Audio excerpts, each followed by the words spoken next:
You found the rat. That is so exciting. I killed Elvis, Gorma, Brian. Thank you so much for joining me, and everyone else who's out there watching here on Twitch right now, this second, or on YouTube at the delayed release. I'm so glad to have you all, and congratulations to Gorma and his girlfriend for being together for 21 years. That is unbelievable. Congrats, guys. That's really, really cool. Is she watching as well? Is your girlfriend watching? It's so nice. It's so nice when that happens. So something is clearly working out really well for you guys. I'm really happy. Something isn't working out so well for me, on the other hand. Not so much related to Valentine's Day. Julia is here with me. We spent some really nice time together this morning, and we intend to spend some more time together, of course, tonight, over this little new series we've been watching on Amazon Prime called Counterpart.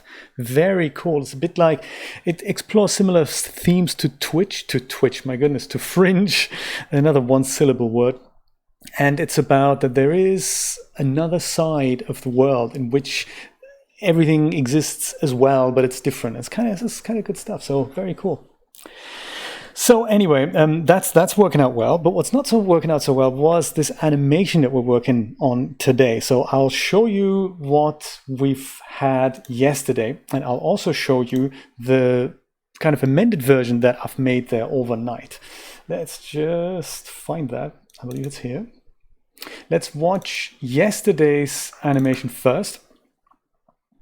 Let's put that on repeat. So this is a low version. This is a low resolution. We call this an animatic. Animatic means it's not the final animation. It's just something of a low res nature, either low image quality or low frame rate or something like that. I think that this one's 30 frames at 800 by 360. And this was the first version I had rendered, and that kind of looked okay. We're ending up on this logo back here. We'll watch it one more time, and this is the big reveal. So this is an intro sequence. I want to use this for my 3D Shenanigans holding sequence, so there'll be a 3D Shenanigans logo there. But mainly, this is for Steve, aka Backdoor 3D Studios, and he wants to start streaming, and I thought, hey, this is going to be a great little project. Get him a title sequence. So this is nice. This is what this thing is all about. So we watched this yesterday, and we thought, well, I thought, first of all, we need to get his correct logo in. That's number one. And hello, Christina, and hello, Ralph. Thank you so much for joining us. That is so nice. I was going to ask if Ralph is there, and I'm really glad you are, Ralph. That's very, very welcome. Very welcome. So I thought, hey, I need to tweak the camera here a little bit and a little bit there, and make the camera point left and right a bit more so that the pan in the tunnel looks a little bit more interesting. Turns out it didn't work so well, because we're going to watch the second version now. The second thing I wanted to do, aside from the logo, is that I feel there should be a little bit of background action here in the street on the right-hand side, and also where we see the other tunnel on the left-hand side. So I'll show you where I mean. So this, I thought we can pan left and right a little bit more to make that pan through the tunnel interesting. Back there, where that little beyond the red thing that's coming into vision again, I thought let's put some background action. There's some hover cars, but also a couple of walking people up and down this road here. Just something subtle in the background before we end up on that logo. So that was the plan. Spent a lot of time on it yesterday. Spent a lot of time rendering this overnight, and this is the result. So this is now 15 frames a second, so this is stuttering a little bit more, but that was just, I thought I'll try this out. Turns out it didn't really make that big of a difference. I think it made about 4-5 hours worth of rendering differences. So that kind of worked okay with the people. I didn't do that in the stream. I did that after the stream because I thought, hey, why not? But I can also see that the computer was having a really bad time with the timeline movement here. So here's the initial real Backdoor 3D logo that we used. Turns out there is a better version. Christina has been working on it, which is really, really nice. Oh, thank you, Goma. Thank you so much for subscribing. I appreciate that. Wow, that is so cool. That is super exciting. And I killed Elvis. That is so cool. You guys, that is so exciting. Thank you so much. Let me just press this button and thank you personally for that. Woo! I'll give you a love peek. Is that how it works? Yes, look at that. Wow. I will send you guys, both you and I Killed Elvis. I missed that. You subscribed yesterday. I love that. Thank you so much for your subscription. I will send you both the Discord invite just after the stream, and then we can have a chat on Discord. Thank you so much, guys. So what's not working here is that the tunnel animation is a bit fast. I much rather go back to the first version. This panning left and right didn't quite work for me. But of course, the white elephant in the room is there's no cars in the background. Where are the cars? What happened there? The people are there, and they kind of work okay, even though the guy on the right walks like a kind of a dead zombie there. So perhaps I don't know. Maybe I'll see if there's a different anti-block I can use for him. This whole pan onto the logo I find is a bit too slow. I think we're not getting to the logo fast enough. I much better liked that in the previous version. So I think we're going to go back to that. And in fact, we have to go back to that because something really strange has happened with DAZ Studio. Not only was the performance in this version of the file really, really bad, and I'll show you what I mean, it also lost a couple of keyframes, namely that one with the hover cars and the last one into which the camera pans into the logo. So that's kind of not there. I really don't know why. I don't know what happened there, but hey, it's one of those things. And Rod, welcome, welcome, welcome. And Joe, thank you so much for dropping by. I appreciate it. Happy Valentine's Day to all of you. So we need to address all these issues. In fact, we have to go back to the first version that I've just shown you because this one hasn't saved for some bizarre reason. I kept saving. You've seen me do that yesterday. After it quite clearly could produce this render, but when I opened the file again, it had forgotten the last keyframe of the camera.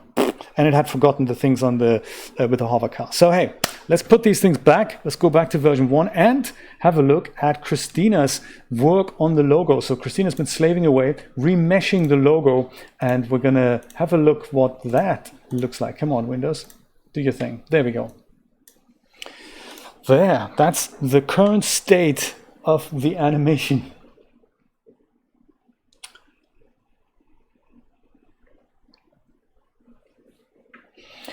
You mean with like a head bob? Is that what you mean, Goma? That is very possible. And if you've been watching the streams of or if you've been playing Firewatch, they have that in that game. I think they mounted the camera on the actual character's head. And you can put it forward slightly, and if you parent that camera, then you have these head bobbing motions, and even when you turn the head of the character, the camera will do the same thing. That is possible. So rather than having that absolutely super smooth pan, it will kind of bob up and down a little bit. And Firewatch have implemented that really well. There's some streams on my channel. Watch that. This is basically first person kind of walking simulator, and they've implemented that very well. So yeah, absolutely good idea to do that in DAZ Studio. Maybe that's for another project. I feel that's a great idea. We will start with Blender 2.81a only because that way we can see Christina's logo and prepare that for export, and then we have it ready so we can import it into DAZ Studio and finalize this animation hopefully today.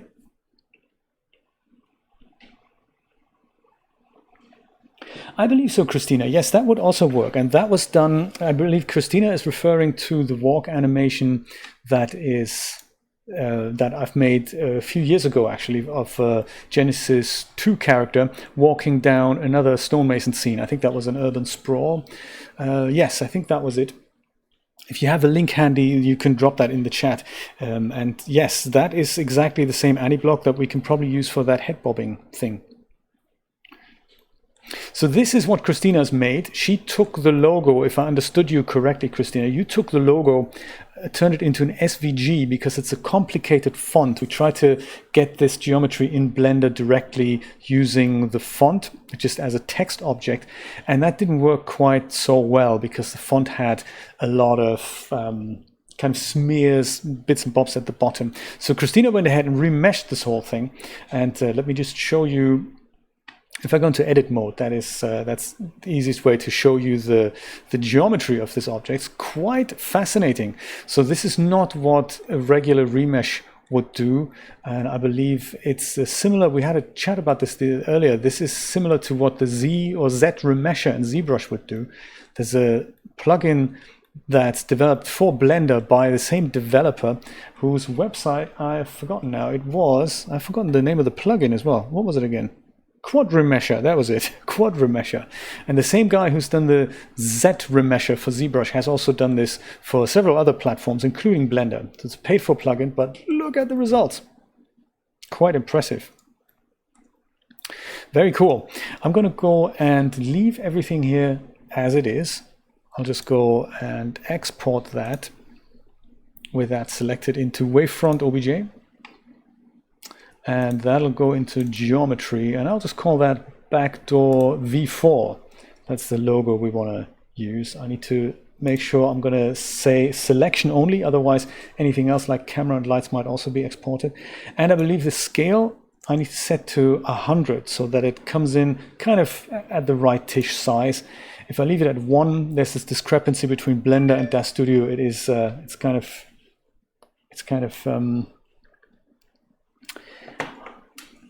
not correct. It comes in way too small. Just putting my phone on silence there. Sorry about that.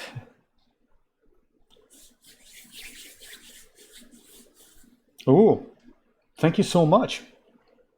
I didn't even see that. Very, very good. Very good, Steve. And welcome. And I think, yes, your logo is looking very, very good. I have heard that there is currently a spam epidemic going on Twitch. So it is, thank you so much for being on the lookout for that. I didn't even catch it. All I saw was that one message had been deleted by a moderator and that somebody has been banned. So thank you so much with the fast fingers there. I love it. There is an epidemic currently going on Twitch with spammers saying buy more followers and all that. I need to put a chatbot in place and nip these people in the butt like pretty much ASAP. So thanks, fast fingers Freddy there. I appreciate that. I've exported this now. I'll go leave Blender open for a little bit and open DAZ Studio. So now we've got the logo ready and I'll have to reposition that. I just wanted to show you the scene that I've literally, the one that I had rendered with the missing keyframes. I don't know where they went, and I'll show you the terrible performance I'm getting. So I don't know what has gotten into DAZ Studio there. It could be the characters, could be the mix of animate, blocks with the timeline, could be many of those things. The latest version of that was Urban V7. Yesterday we left the stream at Urban V5 and that file is still intact.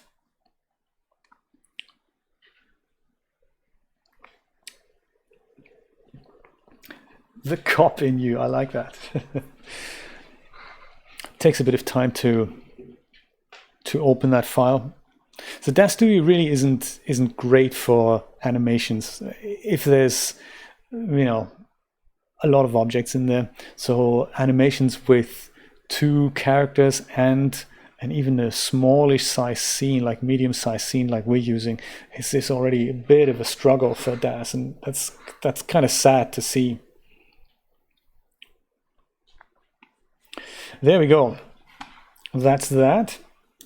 And you can already see here, so I've changed this to 15 frames. That may have had something to do with it. But if I go and select the camera, there's really no final keyframe here, which is absolutely bizarre. If we look through it, and look at that. I mean, this is unbelievably bad performance. I'm getting like 1 update every second, 1 update every 2 seconds.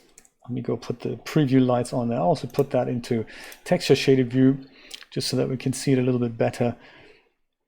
And what I find fascinating about this is that the characters, they're still there. So I haven't turned them into keyframes, but the rest of the scene is not performing anymore, which is really bizarre. I've added the stingers back. This is how I realized that when I move the slider back, the last keyframe is here, and then it just kind of, the camera just lingers there. It doesn't go any further. That's kind of good too, because I wasn't that happy with the way that I tweaked the camera, so I'd much rather go back to version 1, so we're just going to stick with the straight tunnel thing there. But just to give you an impression of what I've done here with the character, so this guy here, let me go and have a look in perspective view. That's a regular Genesis figure. Whoops, hello, where are you? Oh, come now, don't hide. There we go. A regular Genesis 1 figure, and he's walking a little bit too far. He's kind of hovering in the air, so I'll make sure that that doesn't happen. But yes, it's just a regular Genesis 1 and a regular Genesis 1 anti-block there. I'll see if I can find another one, and we'll see if we can put him in. So viewport performance is fine if we don't move the camera, which makes no sense at all, really. It doesn't make any sense at all. This here is a Genesis 8 character, and I've given her this sci-fi suit and just basic hair. I believe I've used Monique. It doesn't really matter what character we use because they're very much in the shadow there, but it just adds that little bit of extra life to the scene. She's kind of sticking to the ground, which is nice. I want to keep it that way. I just had her turn a corner at when she goes towards the end there, and yes, so she's got this nice little glowing armor. So there's some lights on this. So we'll have to go and recreate all that. It's fairly easy to do. I'll show you how that works. And we need to put the two stingers back in the background.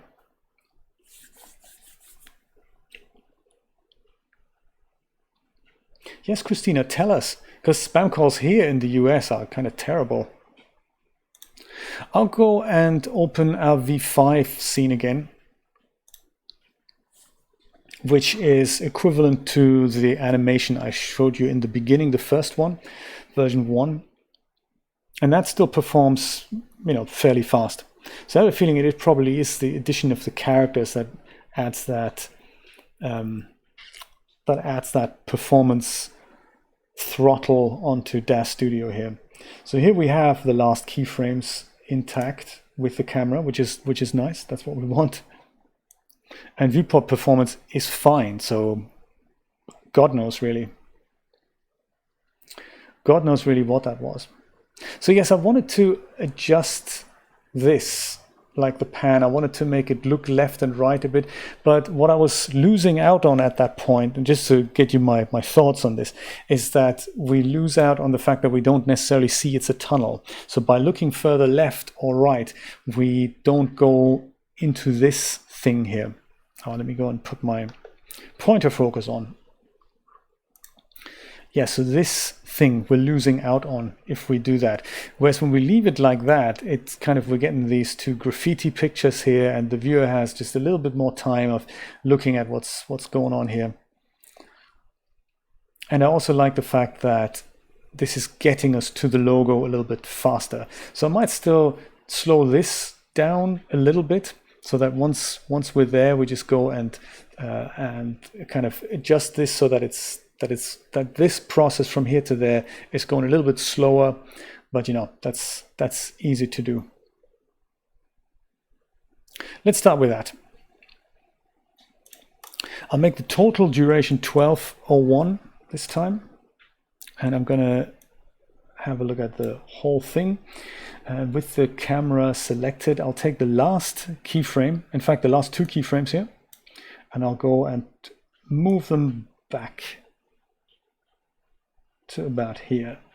Perhaps I'll leave it one keyframe before the final end, so just in case DAZ thinks it should drop another keyframe or whatnot, I can go and make sure that doesn't happen.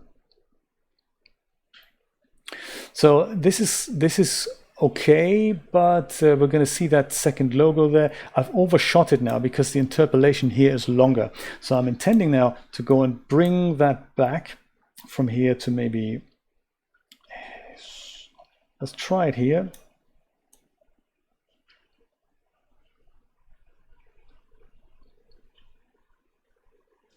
It's overshot it a bit, so I'll bring that back to 100 frames later, to 1,000 maybe. We've got this, we've got that. This is now just elongated.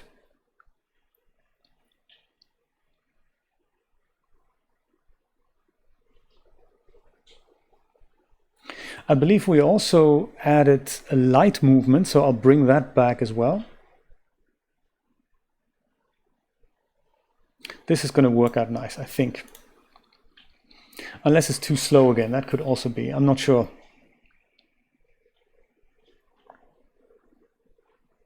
Yeah, actually maybe that's too slow again, don't know.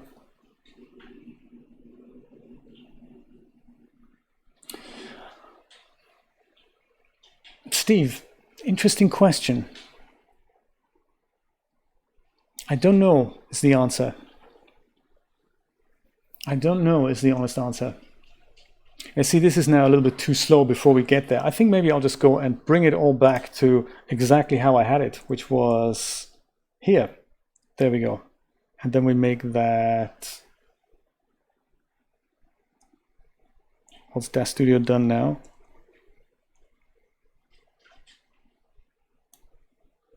There, nothing's changed now. Perfect. I'm exactly back at the beginning. So I think I'll just leave everything as it is. I'm happy with the camera animation. I know I'm not want to mess with the end. It's kind of, you know. Oh yes, but Collada is terrible in DAZ Studio. Collada implementation is really, really bad because Collada doesn't save, or was that FBX? It was either Collada or FBX that doesn't save the smoothing modifiers. So then you have poke through literally every single keyframe. So that's not good. Let's start with the logo. And also do a bit of tidying up here in the scene hierarchy here. I think I did that yesterday already. So I'm going to go and have, this is the scene UF7 Road 01. I'm going to create a new group here. And I'm going to call that one, this just the set. And I'll parent the selected figure to the group. And the benefit is now that if I hide the group, the whole thing disappears, the whole set disappears. So that's beneficial for performance. And I've got a couple of things here. Those are two helper planes. I added those because the set was not closed and the stray light came in, and that didn't work so well. So I've got those two things as well. I think I'm going to put those into the set as well. And I'll just go and call them close entrance 1 and close entrance 2. Almost. I look good in brown. That's nice. That's that. I've also, in my other version, I've done something similar at this end here, I believe. And it's only something that's noticeable when we see these two hover cars in the render. I'm adding just a plane above here because the stray light seems to blow out this area here pretty strong. So I'll go and create a new plane here. 1 meter is probably enough.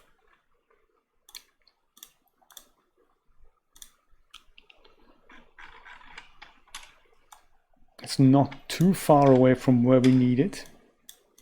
Navigating in DAZ Studio is a total nightmare, of course, but we're getting there. So this is just a sun shield, literally just like a roof. We're not going to see it rendered.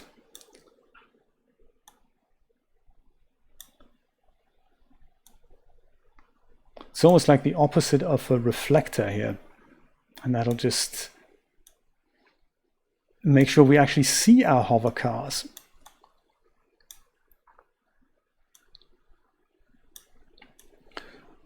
There, and we'll have a look in a minute where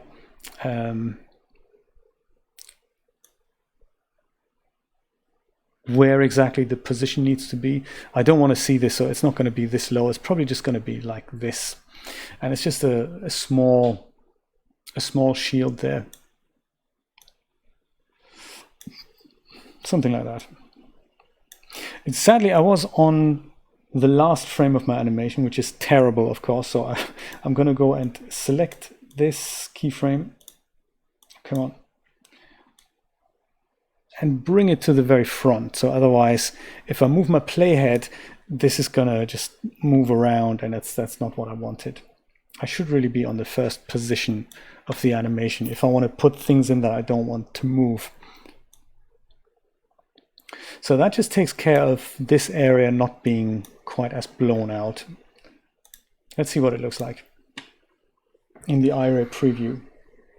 Thank you, Joe. Yes, it is. It's one of my favorite t-shirts, actually. It says Hakuna Matata. I like that t-shirt. I like that t-shirt. I'm glad you like it too. Happy Valentine's Day to you, by the way.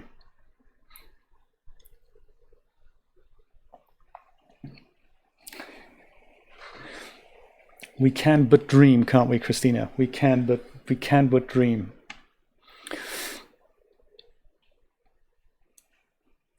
Oh yeah, so I can see it a little bit, so I'll just go and move it up so that I don't see it. I think maybe from our camera perspective, with the real camera, it's not going to be visible. But yeah, so this is what I've made here. And if I hide the plane, watch what happens if I go and take that away. Then the whole background is very blown out. And it didn't matter when there weren't any cars, but when I kicked off the animation yesterday, I was thinking, hey, I can barely make out the cars that are driving there.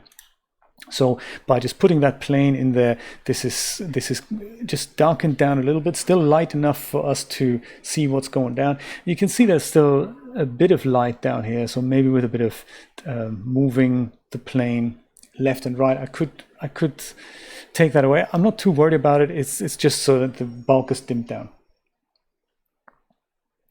So that's that. Let me go and name that alley cover, maybe. And I'll put that into the set as well. So then we have our lights here. I think I'm going to put all the lights together. There's the two tunnel lights. They illuminate the graffiti even. But there's also the two point lights here. The first one, forgot what the first one actually does and what the second one does. Always good to have a look at these things. So the first one, that just illuminates the bar in the background, I think.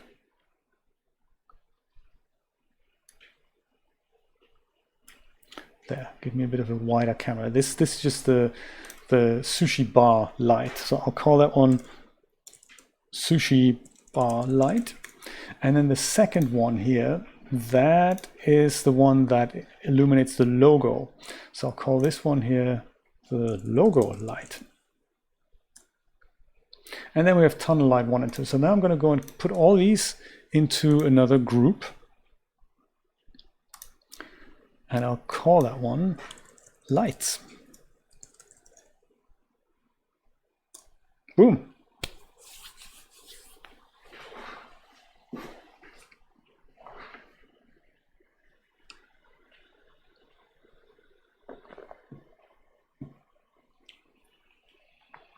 Is that so?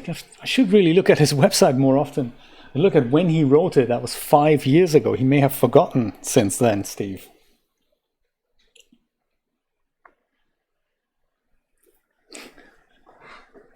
Very funny. Okay, I'm going to go and take the lights. Sorry, not the lights. I meant to go out of this viewport here, out of iRay, and I'll go and put that new marvelous logo in place now. See if we can do that. It would be awesome if I could just position my 3D cursor manipulator, so a bit like we do it in Blender, and then just go and import an object and put it at that location. That'd be really cool. But alas, we cannot. So if I do that, it comes up with this. I'll leave everything there. Is there a way to say, put it at this spot? It isn't, is it? No. I can look at the first logo's position and parameters and then just, copy and paste every single one of them. But that's mega lame, isn't it? There's no way I can go and copy that from here. Is there? Copy selected items. It's worth a try.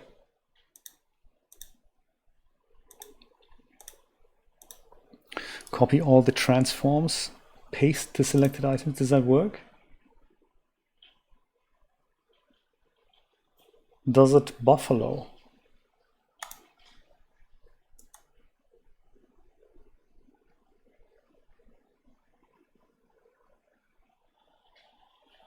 I think technically the logo is there, it's just so super small.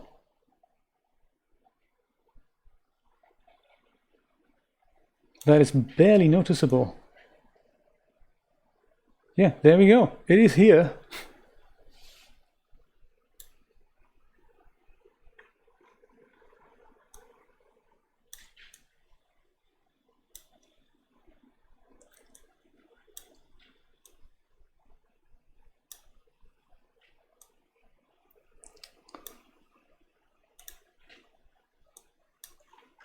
Where's the other logo? That was over there.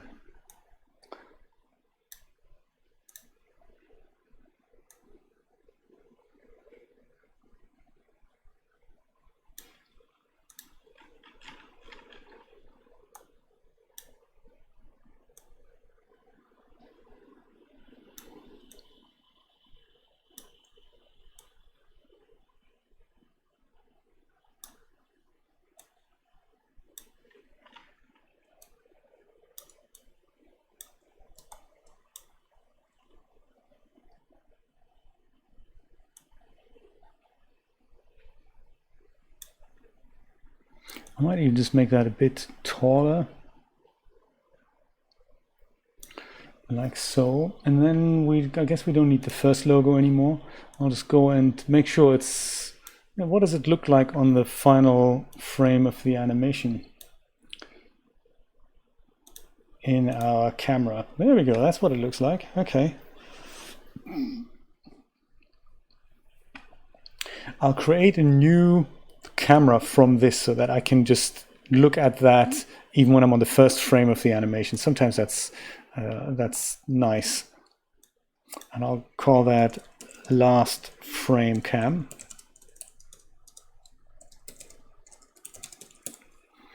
And I'll copy that.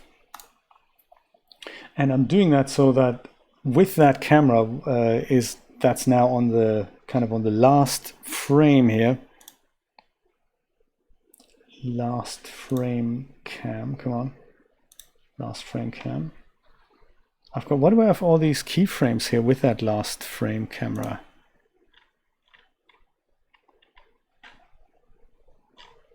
So it looks like it's copied all the keyframes. That's nice. I need to really have that on the first frame, or on frame 0 essentially.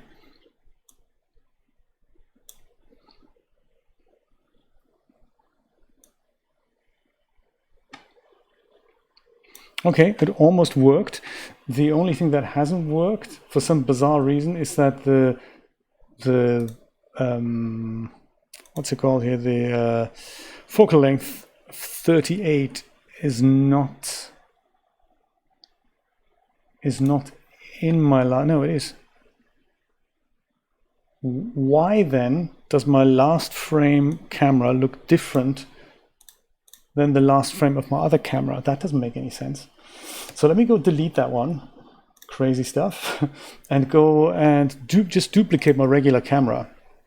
Maybe we'll do it that way. Duplicate node hierarchies. And this one I'll call last frame cam. There. So now I guess I can go and delete all the other keyframes in last frame camera, mind you. Delete selected keys. And I guess this one too. Can't I delete the first one? Yes, there we go. I can just about do that. Delete selected keys. And then I take my actual last frame of vision and put that as the first frame. So now hopefully if I go to my still, why is that? Why am I not seeing exactly the same as I'm seeing in my regular camera? Answers on a postcard. That doesn't make any sense, does it? Kiwi Hawk! Hey, fantastic, good to see you. So what a shame, essentially. And it makes no sense to me, no sense at all. Why isn't a duplicate of a duplicate a duplicate? That doesn't make any sense. Well, we have to make do with the best we can. I'll just reposition it just like randomly then, I guess. Make the set unselectable, because that really annoys me when that happens. And go and scale the logo down a bit, just so that it fits on the placemat here. Like that. And then let's go to the actual real camera to see. So this should be exactly the same as that now, shouldn't it? Which it isn't. It makes no sense. DAZ, you just don't make any sense, and you know it.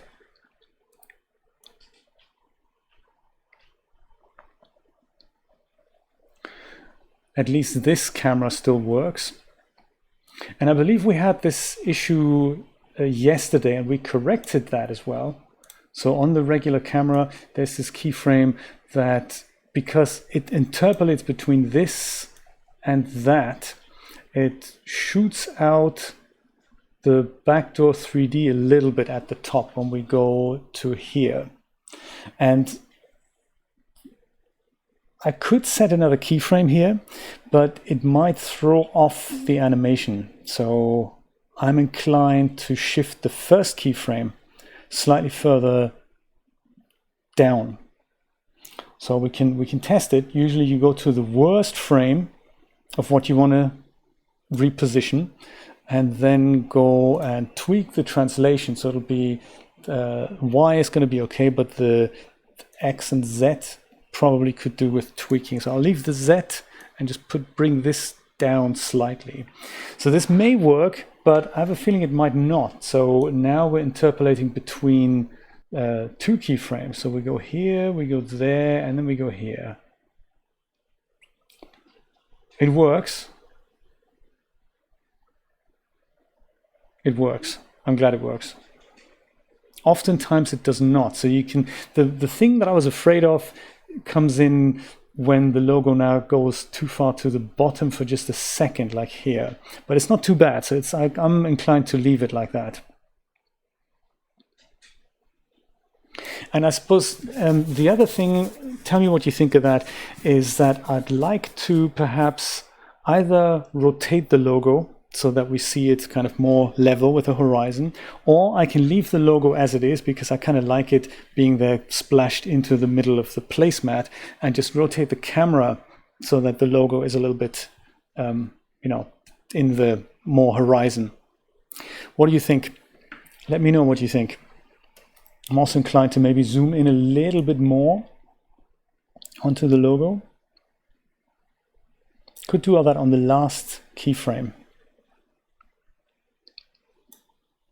Or even, I think this is where we might benefit from a few extra frames. Just do that on one keyframe behind, like do that final adjustment on the keyframe behind there.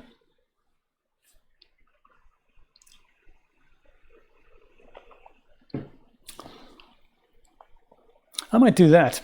I might do that. Total 1200 or 1201 frames. There we go. Range all of it. And just literally have that. So we have kind of a moving thing from here to there on the last frame of vision. Let's go and this is the Y translation. Zoom in a bit more to about here. That's just a final adjustment over the last 200 frames, very subtle. I'll just go in and zoom in like that. Then we apply some rotation here. That's also Y, I think.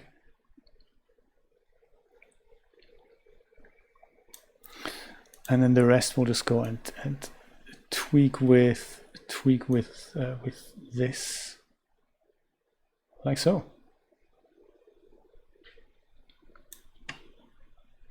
I'm thinking. So now we should, yeah, see, this is terrible now. What a shame. We need to do more adjustments here. So it worked until here, but now we're having this big interpolation thing from here to there. So I wonder now if we can just go and change the interpolation type from here to there, so that this doesn't happen with what's it called, with the Bezier curves, but instead with more like a linear curve. See if it works.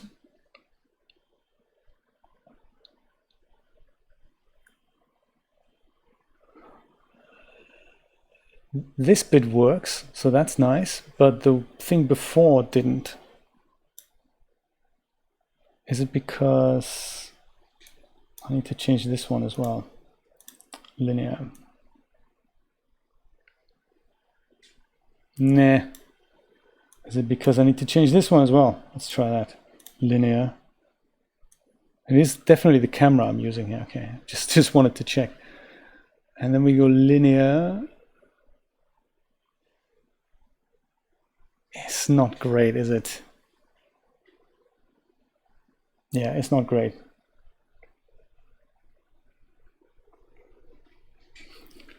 I can imagine, Steve, yes. This is also what's super annoying about animation. So yeah, I totally agree with you there. Let's go and undo all of these things, including the change at the end.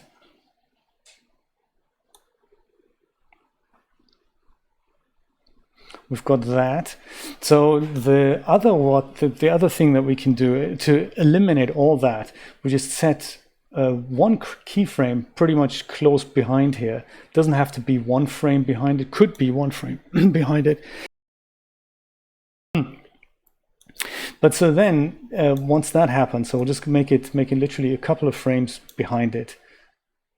Go and set a keyframe. Boom. Then we're basically free to. Why did it do that now? That's not what we wanted. Yeah, that's a bizarre one. Usually you can just set one keyframe and then it should just interpolate between that like a static position like this. But it looks like when I do that, DAZ Studio has totally changed his mind about what it should do there. Oh, is it because of the interpolation still? Yes, that could be. Interpolation type should be TCB. No, it's still crooked. I don't know why it's doing that. It's messing with me, man. It's messing with me. We'll have to end the animation right here. There's no other way around it. DAZ is just, it's just such a rubbish program for animations. It's just not working any other way. I'm so sorry. We're just gonna have to end the animation here like that. There's no way around it. I can always do it in post-production. I might do that. I'll just go tweak this in post-production because DAZ is just too unusable for that. Could be.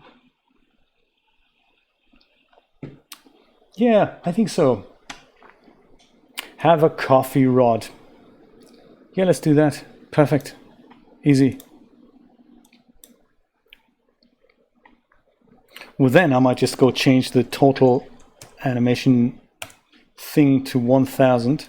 Just hope that DAZ hasn't just magically forgotten another frame here. Yeah, this is perfect. I'm going to do that, and then I'll just go zoom in and correct that in the post. Forget it. Let's go and save that. I'll just go over save those scenes that weren't working well. No, I won't. I'll just go start from V8. There. Yes, oh yes, good point, my friends. Do not talk about coffee for the next 2 weeks, Christina, is it? Because Christina is not allowed to have coffee. So I'm already totally on the bandwagon. I'm having a Tezo chamomile tea from my WP Guru mug. So I'm already on the, I'll join you with trying to cut down / not having any coffee anymore. If it helps, you know, I'll try and do that. So while we're talking about the logo here, logo number 4, I will go and, why was it black there for a second? That doesn't make any sense.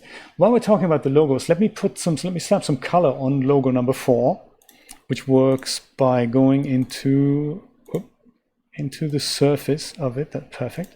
And then we'll go to shaders, iRay, and I believe, was it the cranberry car paint that we used? I think it was. Cranberry car paint. This is actually, the more I think about it, doing it in the post is actually the best solution. Then it's just that frame and just goes perfect. Oh.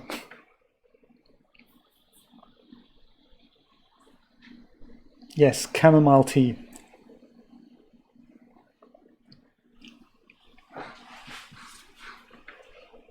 I'm thinking we should still apply the move of the light, though. That might be interesting if we were to do that. But hey, we'll do that at the very end. Let's get the basics right. I'm even thinking that perhaps on these lights, the logo light isn't animated. No, it isn't. I'm thinking it's probably beneficial if we just move that back a little bit, maybe.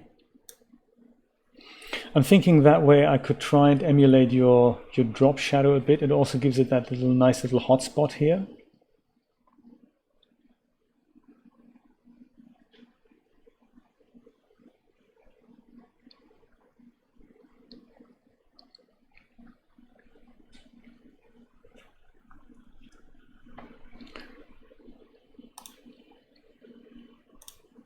Let's do that light animation while it is still in my head.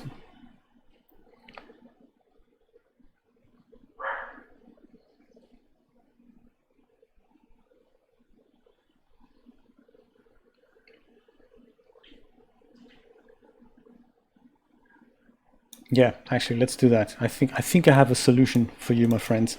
If I go 1201 again,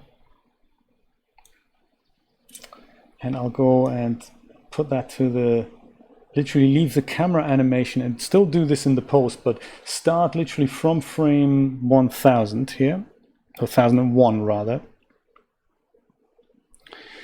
and start with the light sort of here, I guess.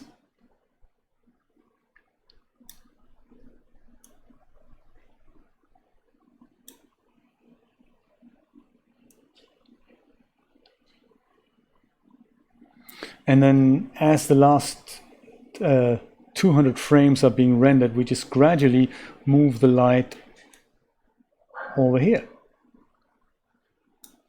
And so the effect is going to be very subtle, but something else is happening to the logo while I do my zooming in trick in post-production. It's going to be nice. It's going to be nice. Let's have just a quick preview of these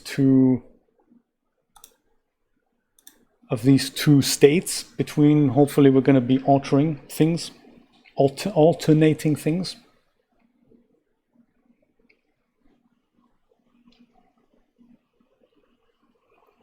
Oh, Steampunk Belladonna, hello, thank you for joining. Very nice to see you. Happy Valentine's Day. So this is how we will arrive at the logo here. Come on, DAZ, work with us here.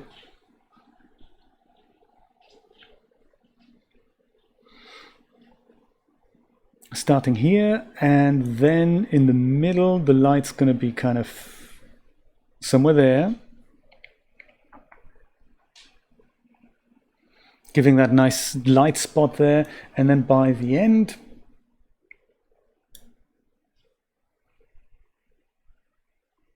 we're up here. It's going to be nice. It's going to be good, Steve. And yes, imagine that more zoomed in and slightly rotated.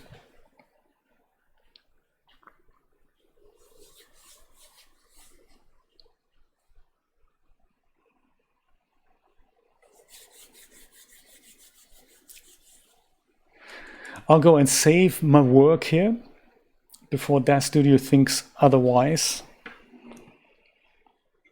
Oh yes, Steve, also I want to, once we're done with everything, I'd like to make a version of this that instead of Backdoor 3D has my 3D Shenanigans logo in exactly the same position, and I can add that into my holding loop. That's my plan. But that is something, you know, we do once we're happy with this. So let's turn our attention then, if we're happy with the logo and the rest of the animation so far, let's put our attention to the back alley and put those two hover cars in again. That's a fairly quick job, much like what we did, exactly what we did yesterday. Yeah. I'm thinking, having watched the animation, I think we see this back alley twice. So I think I'm gonna, when the first pan happens here, I think I'm gonna have one hover car pass now, like during that time. Then we're looking at this fairly long, and then we're looking at the back alley again. And at that point, I'll have the second car pass by. That's the plan. First frame of the animation. Let's go look through the perspective view. Oh yeah, and also maybe make one group just with logos, just in case we do something else to it. I'll just put them in a group here. Logos. That then makes it also easy to add other logos on there.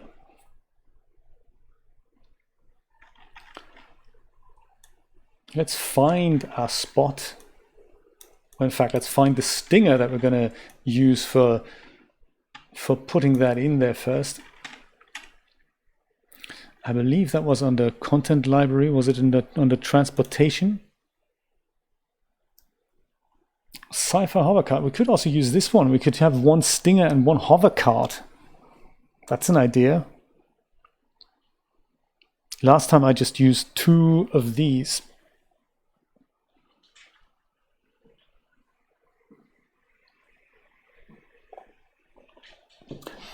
That's a good suggestion, Kiwi Hawk, but the trouble with that is that it'll take me weeks to set up the materials.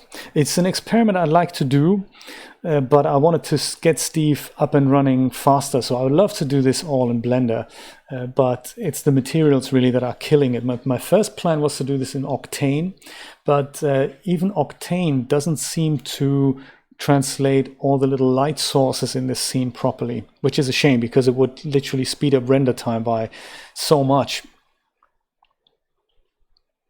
Let's use a stinger first here.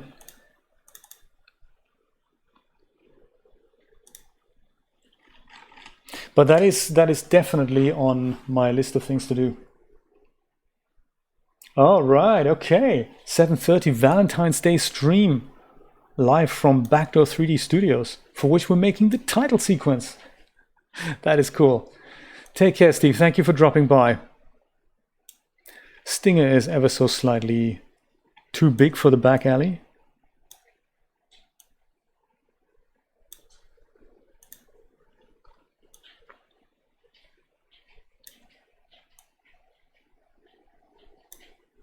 I'll use my parameters for that.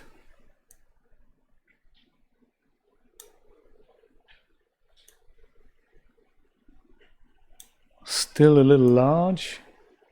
There.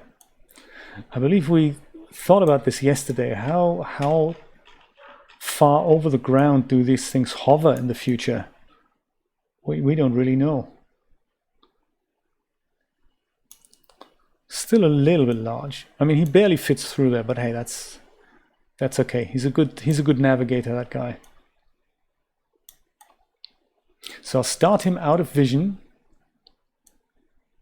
Somewhere here, and let's go and have a look at the camera in the little monitor here, just so that we get a bit of an idea where I need to position him at the correct time. So this is the moment that I like for him to pass through. So maybe he can start passing here. So we see this, and then there's something passing by in the background. Doesn't even have to be fast. Could be around here. So still with this guy with the stinger selected, I'll go and set a keyframe here. Boom. And then we'll go and move our camera here. So by that time, I want him out of vision.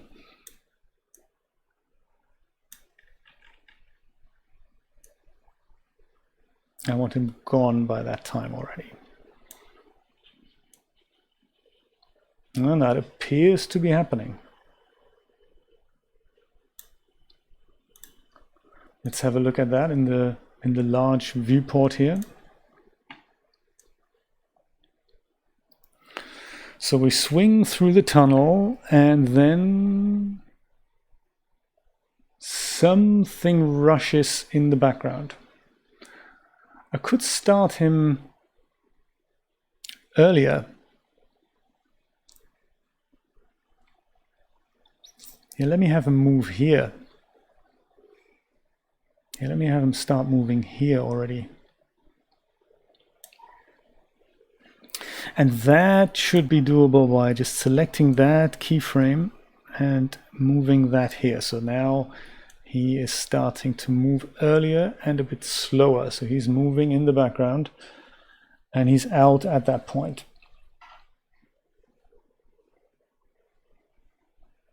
Okay.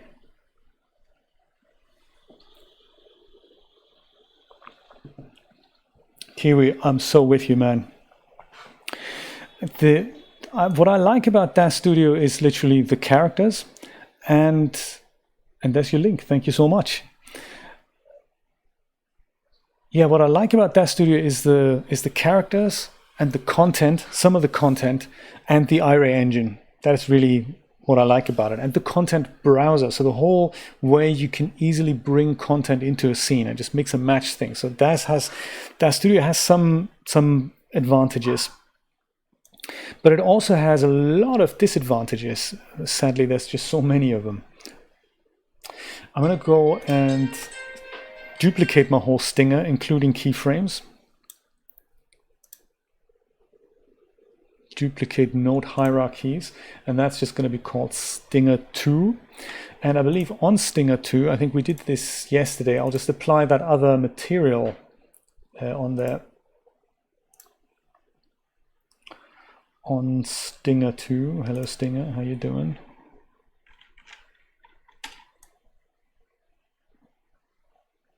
So I'll hide Stinger 1 just so that we can have a look at through the dust clouds. Also not, there we go, much better view here. So with Stinger 2 selected on Smart Content, on Materials, I think we had this matte dark and matte gray. Neither of them are iRay materials, but I'll just leave them there. It's a background prop. It's not, it's not that noticeable. So now it just looks like a different thing. And now I can go and literally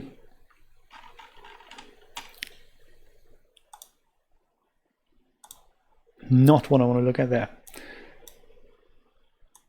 Now I can literally go and take the keyframes from Stinger 2 and move them slightly later. Let's just see where we need to move them. So right now they move both at the same time. I'm still hiding the first stinger. This is where I see the back alley, and then the back alley comes back into play. So I'd like to start moving the second stinger at that point.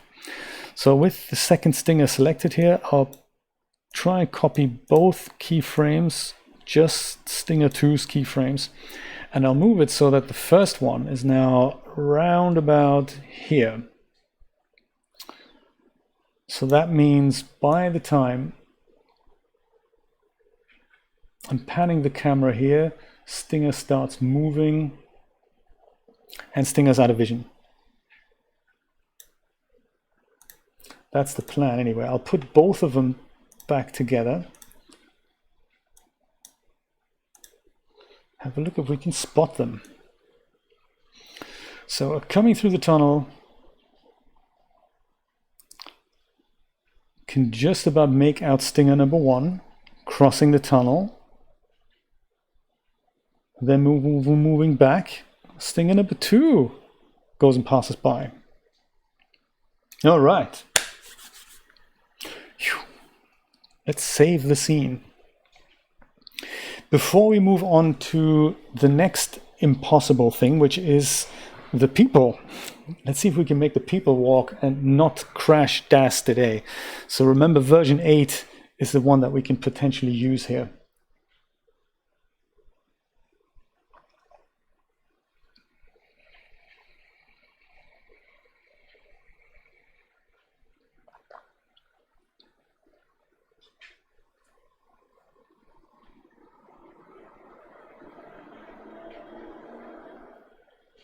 Oh, iClone, you guys, this is really interesting to hear all your iClone talk. It's not something I've invested into, but I keep hearing it more and more. It sounds like a really nice tool for animations. One day, I'm hoping to explore it.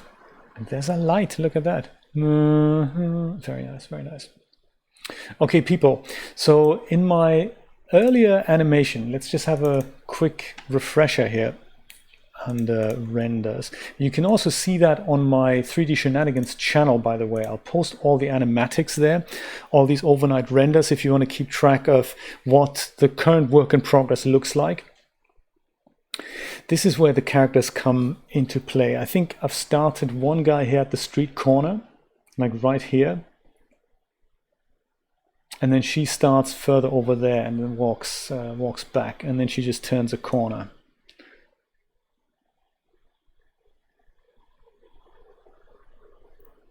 And I think we can see the guy over here. I'm not sure when he actually starts walking. So perhaps this time I'm going to start him slightly further over there so that we don't see him at that corner there already. Tell me about it, Rod. It's exactly what it's like. Oh, Rod, actually, before I forget, the trailer from yesterday did contain copyrighted music, so careful when you put that on YouTube. Just thought I'd let you know.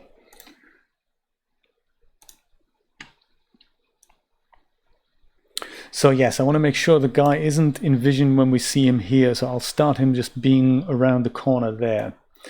I'll go and park myself on frame 0 here again and see if I can bring my man in here. It's kind of dependent on the ani-blocks I have. I've got a couple that I haven't tested out yet. Maybe I'll have a look here under everyday moves, animations for Genesis 2 and 3. So I could just use a Genesis 3 guy for that. I'll whittle this down to G3M. There aren't any. Excellent. G2M maybe?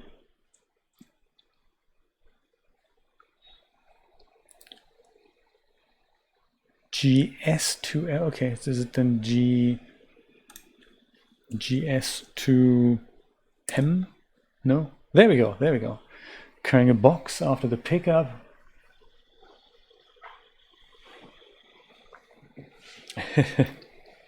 Oh yeah, but that is also you buying a license and YouTube still flagging you for copyright infringement. That is also something that can happen.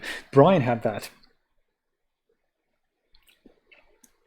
Brian had a license for something, and then it turns out that they still flagged him, and then you have to go and get in touch with them and say, hey, I have a license. And then they go, okay then. Climbing the stairs, but we don't actually have anything like walking, do we? Just like a walk forward cycle. Chair sitting down, picking up.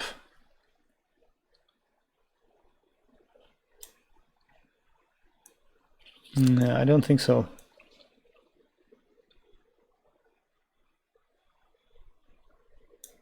Well, maybe I'll just use the regular, let him walk like a zombie then, fine.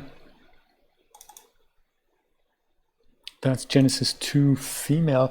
Do I not have Genesis 8 male things installed here? Regular Genesis does that. This is the walk cycle I used yesterday with Genesis 1. I might use that.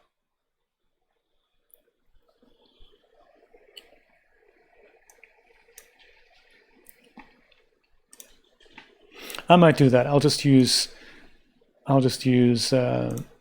Genesis 1.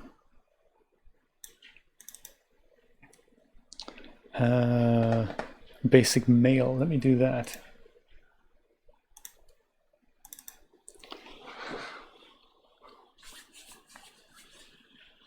All these things I think I'm going to put into another group later called background action, so that we have the whole background action group. So Genesis, he's here. Let's put some clothes on him. He'll ultimately go, hello, Genesis. Do you want to turn? Genesis ain't turning, man. Is it because he's in the ground? No, doesn't want to turn. Huh. Yeah, finally. Gonna turn around. You're gonna walk into this direction. Well, in a minute. We'll give him a nice outfit first. Maybe the... I think I only have so many regular Genesis 1 outfits. I'll just go give him... I can just give him the Hitman outfit. That's always nice. Yeah, Hitman outfit. Maybe we'll do that. Let's go install it. Let's give him the Hitman outfit.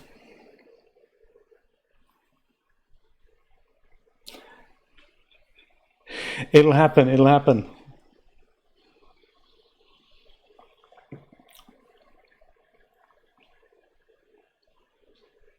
Yeah, they are funny sometimes.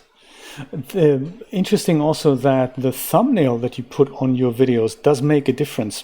So if you have something along the lines of a thumbnail that shows like a wireframe of a 3D character, and especially with women, you see all the lines converging in the nipples, and it's kind of, oh my god. So it gets instantly flagged for not safe for advertisers, even though, and this is so sad, the video itself doesn't actually contain that, but they're very, very strict on that. I'll go and give the man some pants here. I'll give him an overshirt and also an undershirt. That's nice. Then we can go back to texture shaded and we're all good here. So I'll go parent all these things to Genesis, because back in the Genesis 1 days, there was no auto parenting. And I suppose, speaking of Hitman, do I have that guy installed?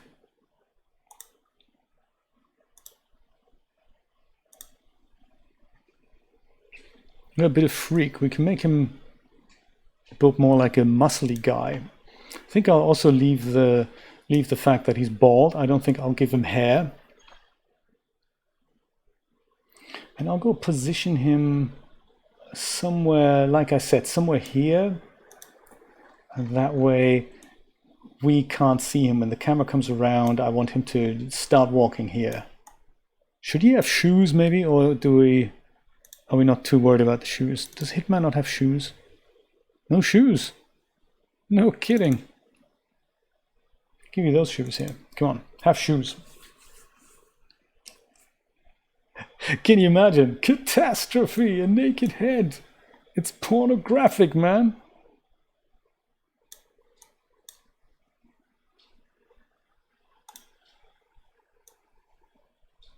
And what's always crazy with Annie blocks is this whole heel thing that never really works out.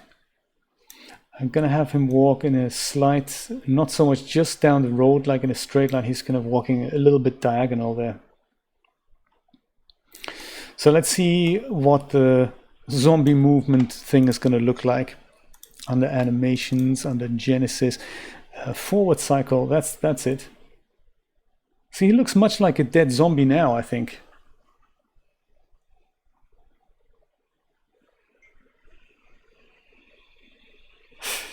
We only see the back. We don't, and we see him in so much shadowy detail for like a fraction of a second. We don't need to worry about the detail so much. Okay, so that's the walk cycle. I'm just going to extend that. And let's have a look at which frame he should start walking. So if I look at this and we go look at this, oh, the timeline is being funny. We do that, we look around here. So I think I want to have him start walking about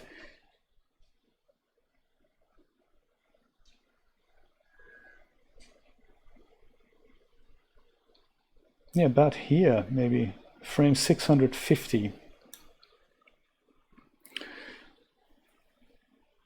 I'll just let him walk free, because then he can just start walking at frame 600, because we don't quite see him there, like here, and then he'll just gradually walk into the scene, and he's just like on the side there. That's cool. So at about frame 600, so I'll go back to the animate timeline here, where my thing is still positioned here, but this is now counting in, what is that counting? I have no idea.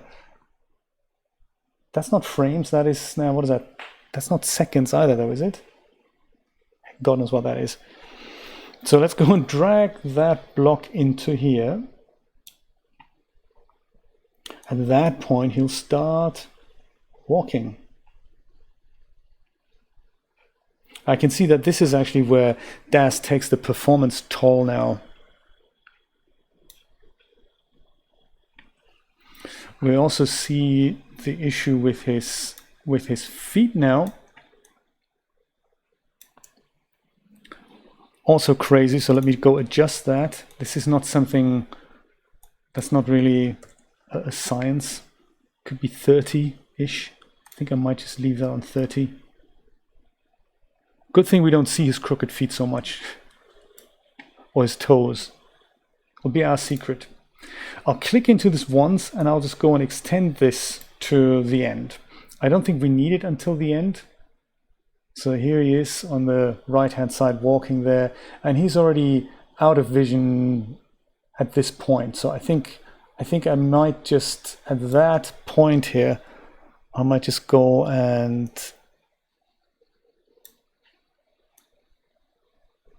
have him stop walking, because we won't see him here anymore. Yeah, so this is where he'll stop walking.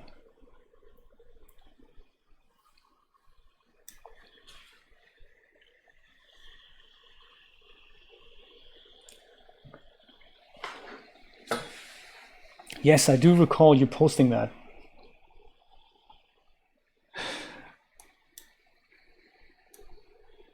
But much like Christina, I've really not had any chance to look deeper into Unreal, I'm afraid.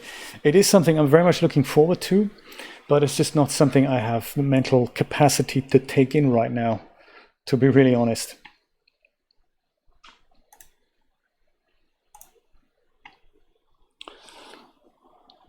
So I would imagine that as soon as I'm kind of hoping that as soon as I turn this into keyframes, look, now my viewport performance is really laggy again. I wonder if that is because of Animate trying to do some bits and bobs in the background. So I will probably go and convert these to keyframes just as soon as I'm sure we're all good here. He's just walking on the side there. That's perfect. I just want to make sure he's not hovering in the air. So let's go and render this out as a still image. I'll go and save this one first. Always a good idea. Save anything before you press any button in DAZ Studio.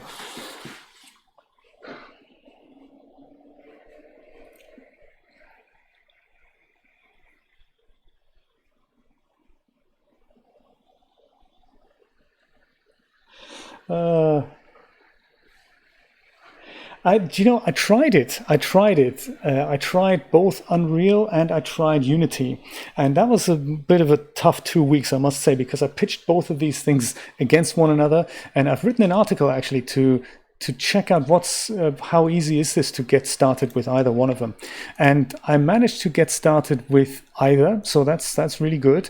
But what am I looking for here? There we go. Let's do 1280 by 720. And let's go still image, current image, new window. All right, let's have a look. And although it was possible for me to grasp the concept, it was tough. I needed a month rest after that.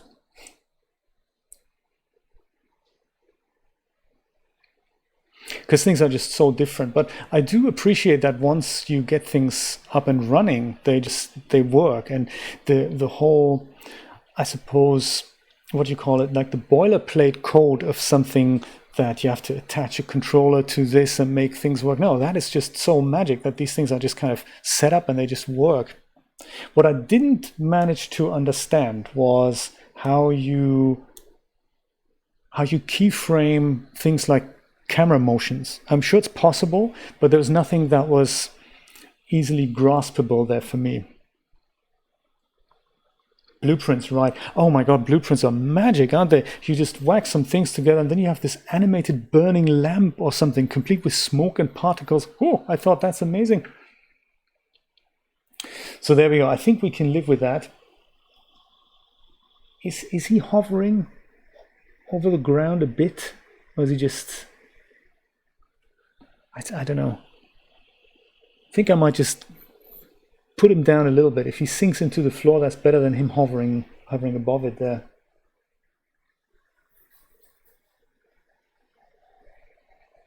Yes, Kiwi, tell us. That's a good question by Brian. I think, if I understood you correctly in a post on Discord, you like putting scenes together, right? And just moving around in them. Because I can see the value, if you had a real-time environment like that, I can really see the value of having something like a virtual set in which you take your virtual camera and you check out angles where you want to place your characters, and you go, that looks good, I'll put them here. That's the sort of thing that I'm looking forward to doing with Unreal. I think I might just leave him exactly where he is, and just go back to frame 1 here and just drop him down just ever so slightly.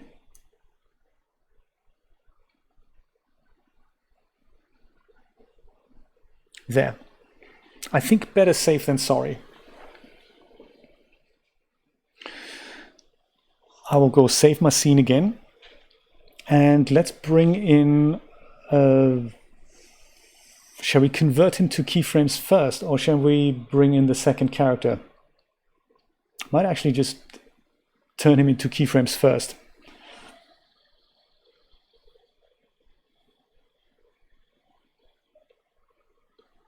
No, actually, it's good question, Steampunk Belladonna. Luckily, if you're on the first frame before any of the aniblocks have started, then he'll just start from that position and he'll continue that. So currently, nothing's set in keyframe. So the good thing is, if I move my timeline forward now, have a look that the figure isn't actually going up and down. So currently, nothing is a keyframe. And then as soon as this starts, he's still kind of dropped into the... just as much into the floor. So that's really good. I like that about Animate, that as long as you tweak the start position, any kind of forthcoming Aniblock applications, if you know what I mean, are being applied to that starting position. So that's very nice. I might go and save that again and turn him into keyframes then. I might do that.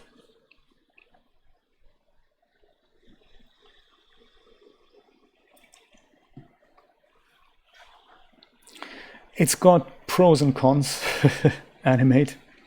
So if to turn this into keyframes now, keyframes, it's kind of important to do this. If I'm rendering this across 3 computers, and if I were to leave this with the Aniblocks applied, even with all the content installed on all computers, I'll notice that the motions are not always going to be in the same position. Don't ask me why. I suppose it's because the Aniblocks, they apply an interpolation.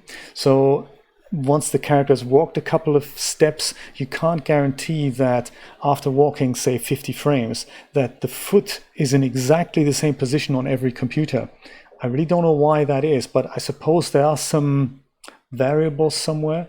So if you want to render something across multiple computers to guarantee that frame 100 of an Animate animation looks the same on every machine, you have to really do this with keyframes. Otherwise, I don't know why, but that's just how it works.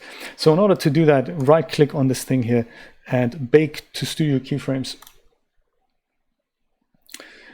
And then we go yes. And that takes a little bit of time. And the Aniblock here will actually stay in place, but it won't be used anymore on this character. So at that point, we can then go remove it. I think DAZ is still working on it. Yeah. Aha, there we go. The character hasn't exactly disappeared, he's just moved forward. So it's now literally, even for the frames where he hasn't moved, DAZ Studio has put in a keyframe for that. Crazy stuff. I could go ahead and delete these things if I wanted to. And there he starts walking. A little bit into the ground, but that's perfect. That's perfect. I don't want him to not do that. So just out of curiosity, if I go and remove my, well, just click it and then hit the thingy here, and that's gone. He's still working. Just out of curiosity, if I go back to my camera now and my regular timeline, is the viewport performance still terrible, or is it going to be better? Let's have a look. It's good again. Ah, well, and then Genesis comes into play here, but much faster than it was with Animate active. So I'm already mega happy about that. That's really good. That's really good. Now it's lagging a little bit as Genesis comes into play, but that's nice. That's nice, and we're just catching him over there. That's Rod. I was thinking about that slogan today. Don't ask me why. I think maybe it's because Andrew Yang's dropped out of the race, which is such sad news. I was kind of counting on the $1,000 a month there for me and for Julia. That'd be like $2,000 a month. So I hope he's going to be back. I'm looking forward to more Yangness.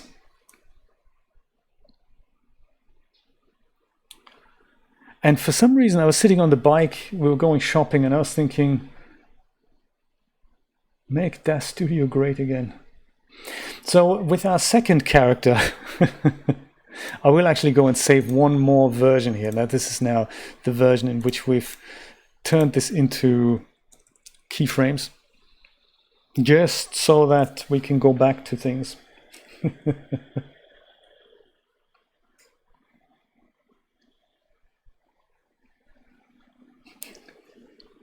I like the squishy shoes thing, yes.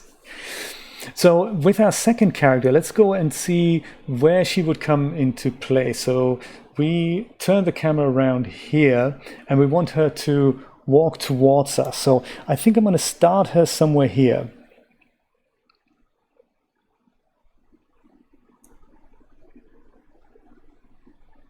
And then she'll just go and walk to about here. So I'm going to have her walk down here, and then she just goes, turns a corner, because we go, and then she kind of walks out of vision while we then go and say, hey, Backdoor 3D Studios. So she'll start walking at maybe frame just before, like maybe here.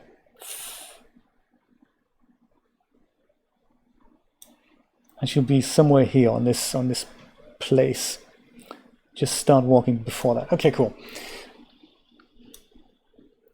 On our first frame of vision in perspective view, let's go change this to smooth shaded and go and bring it. We could actually, if we wanted to cheat, we could literally copy this character and turn him into a woman. That'd be kind of cool.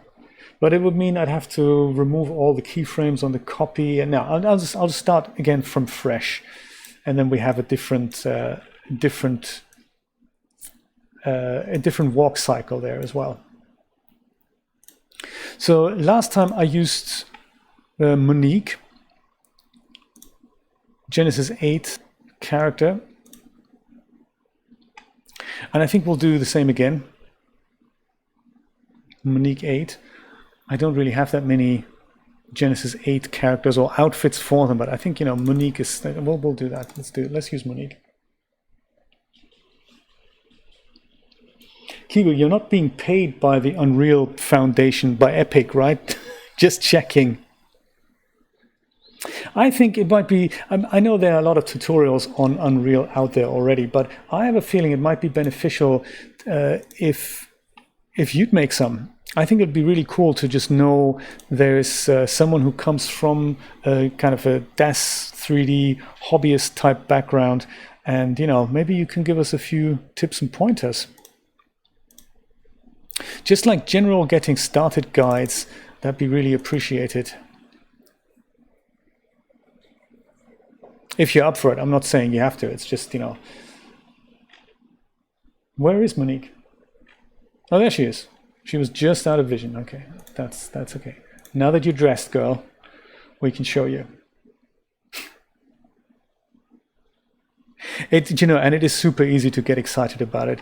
I do like what they're doing. I like, and this is controversial, I know that, but I do like Epic as a company. I like the idea of the mega grants. I like the idea of getting a free game every so often.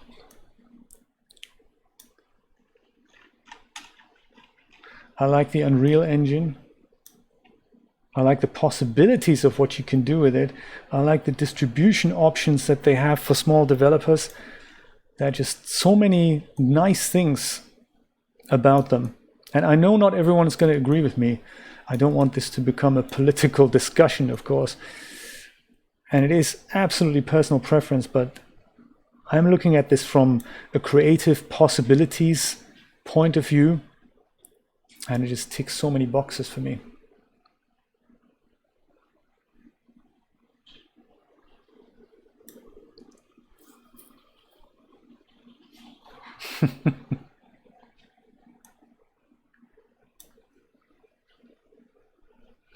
And what's that tool about, Kiwi? Tell me about it, because I was thinking I would love to be able to either be a coder, no coders, and just make something that just creates this thing where you just load something up in DAZ Studio and then you just go send to Unreal. That's because what DAZ really have going for them is literally the characters.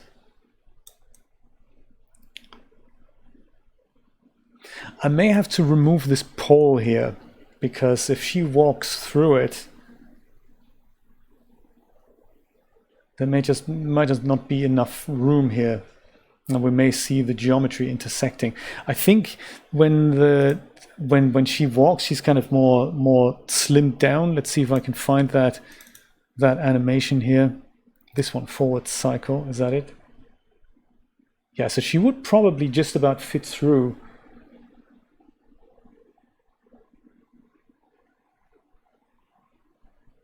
Oh, do you know what I can probably do? I'll go and make the set selectable again. I'll just move this box slightly further into the wall here. I just move or remove the box. I like the box. Yeah, let's put it like so. She has a bit more room then. There. Okay. Monique. Slightly further here. That's nice. There we go. Perfect. Now you should have ample room to move through here.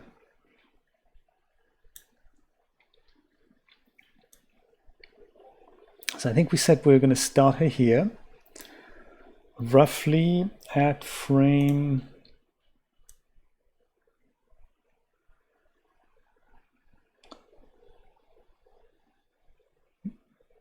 Yeah, so at that point she needs to already be in motion. So 550 might be good. 550 is good.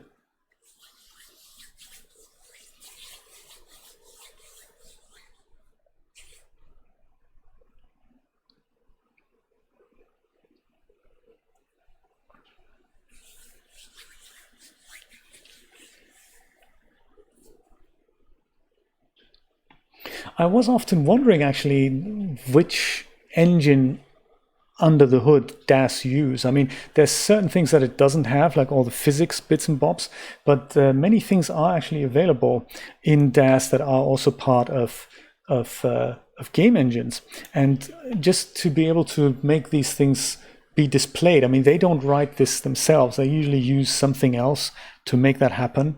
DAZ, from what I understand, they only write the front end. So being able to control all these parameters, making the pictures appear and all that. I think that's what DAZ do. But things like Iray is bought in, 3Delight is bought in or licensed in. And I was wondering if anything else, like the real-time engine that brings us the OpenGL engine in the viewport, what engine is that? I was often wondering that.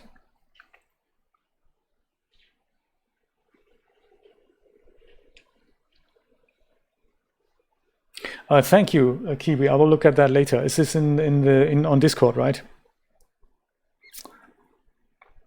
There. Let's put that here. Here, in fact, onto Monique. Thank you. Thank you. Very cool. So she'll start walking here, and I'll go and just extend those to.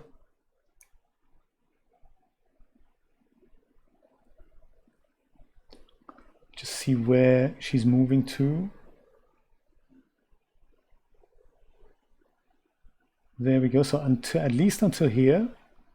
Actually, this is exactly the right spot where she needs to start turning a corner. So it'll be her left. So she'll, after this, I'll just put a turn left animation. That's a corner right. That's the wrong one. Corner left.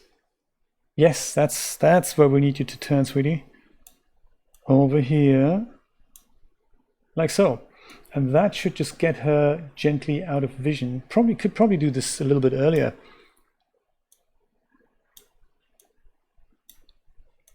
I'm looking at that small monitor up there. It's not really necessary. I can just go and put all that on the large monitor. That's beneficial for all of us.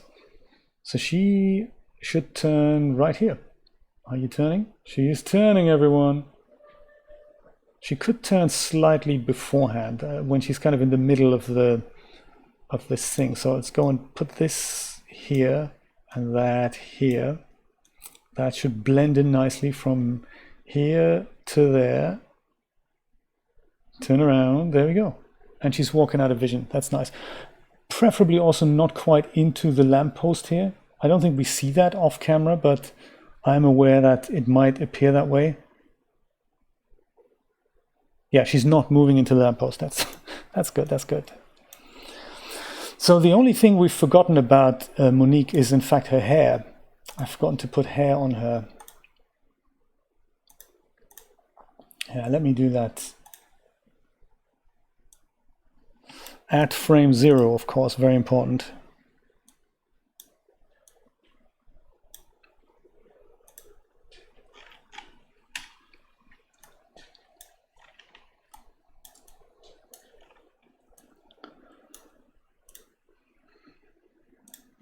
I think I had a very kind of a simple-ish hair. So nothing wafty, it's just something short. Was it this? I think it was the Armani hair. Or was it a helmet? Didn't she wear a helmet in the other one? Is that part of the wardrobe maybe? No. No, it was not. We also need to have a quick look at her shoes.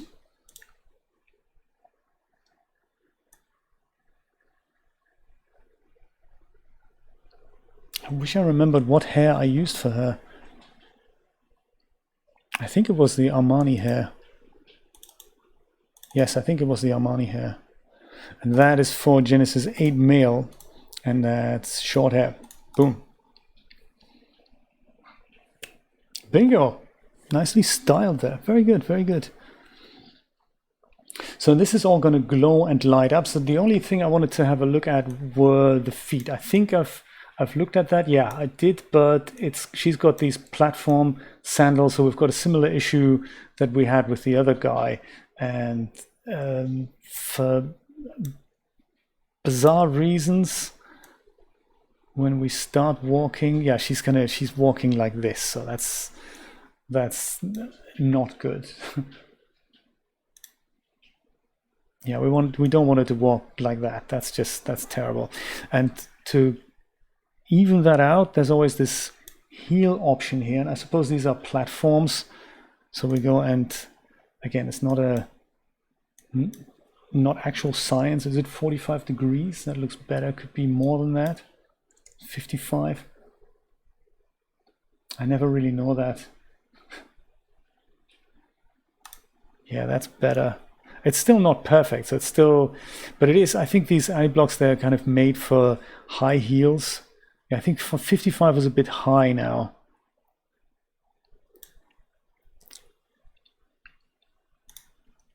Heel offset. Maybe I'll try and make it 50. I never know what the correct rotation is for that. This is also doesn't have. I don't have to do this on frame 1. Yeah, look at that. That looks better. I don't have to do this on frame 1 because this is now just interpolated over the whole animate timeline for our girl here.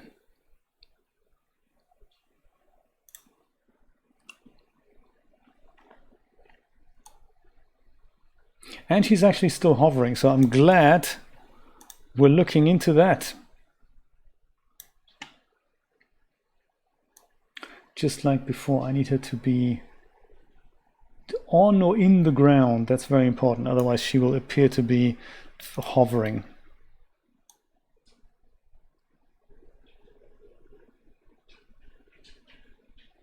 I'll take a little bit more care of her because we see her walking towards the camera.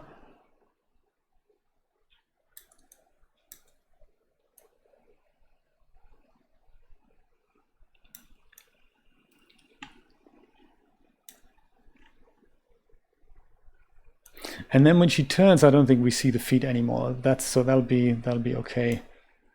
Just wanted to make sure that this is all looking kind of kosher here.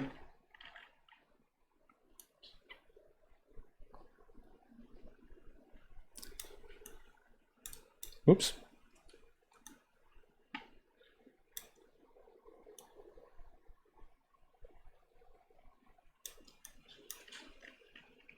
You did walk into something. I knew you did.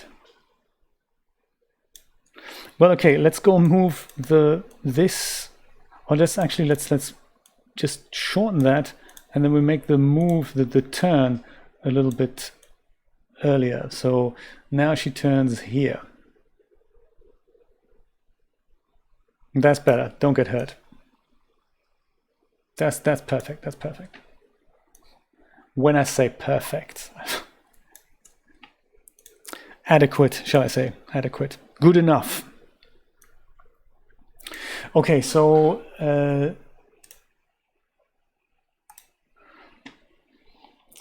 one final preview here before I turn her into keyframes as well. So Genesis 1 Freak Guy is already turned into keyframes. I might actually just switch the textures off so that we see flat colors a bit better. So maybe that'll be that I can see the second hover car coming through. That's nice. And Monique's already in motion. That's nice. I can't actually see better here, but it is, I can just about make this out. And then there's the logo. And she's already in motion by the time we pick her up, right, with the camera. Come on, DAZ. Let us at least have a bit of an idea here. I could just turn everything into bounding boxes. Maybe that'll be... Yeah, there we go. That's much faster. No, it isn't. Look at that. It's still rubbish. Oh my God.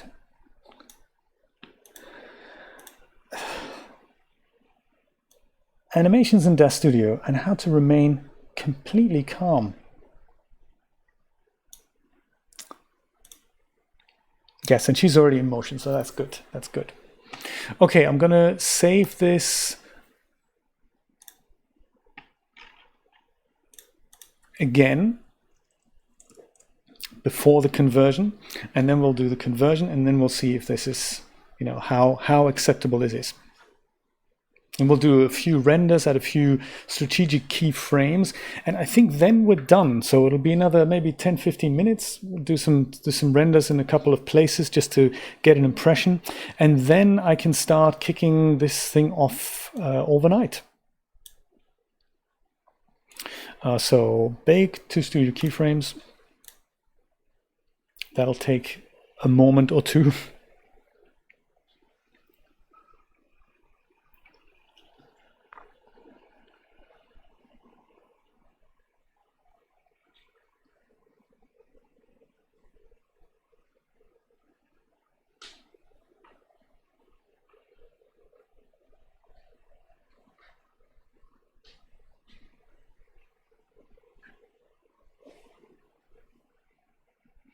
Right, I can see that argument about Godot.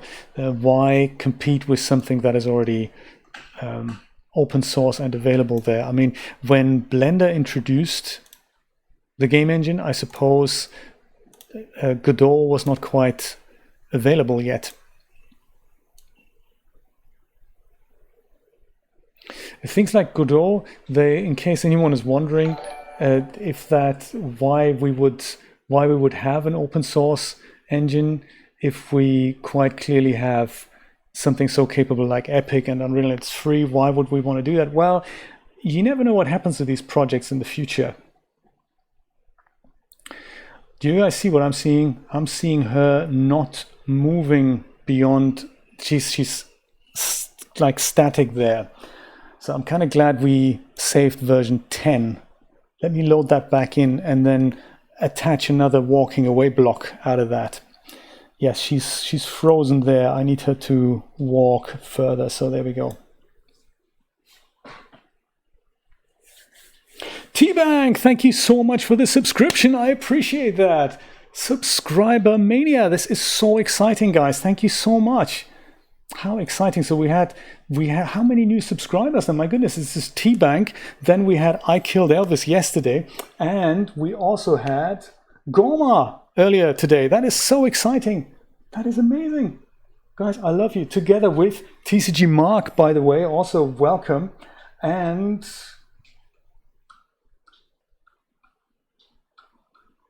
can I see my other subscribers?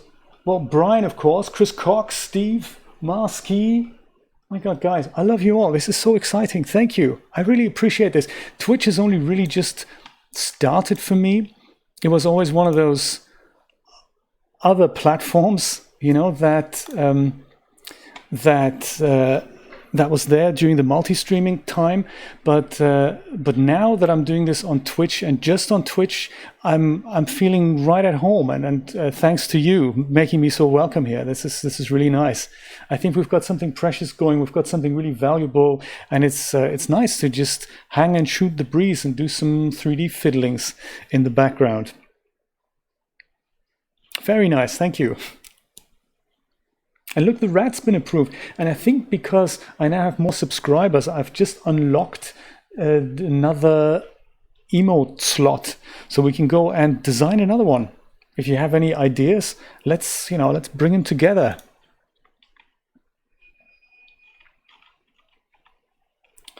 Yes, animate timeline. And oh, Monique isn't in here. Or was it in version 11, right? Was it in version 11, right? No, don't want to save this. So Monique was in version 11, but I hadn't saved a version with the converted keyframes. That's kind of good of me. Version 11 was the version with Monique in and without her having been converted into keyframes. Gotcha.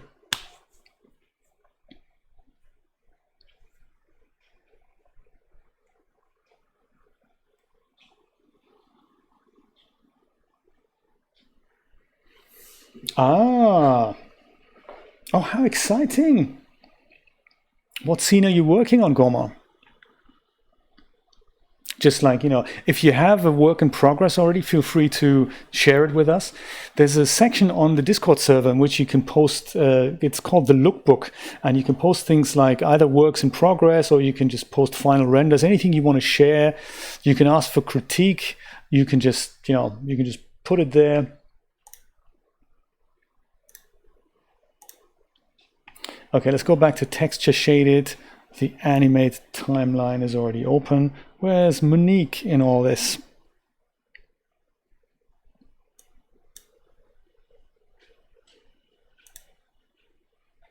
Monique's here.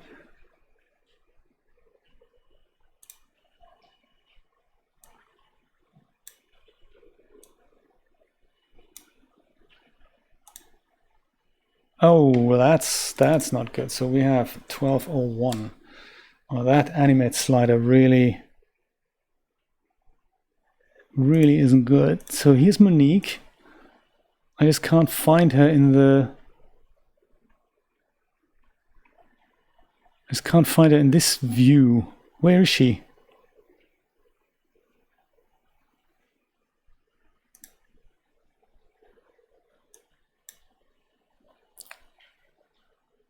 You'd imagine...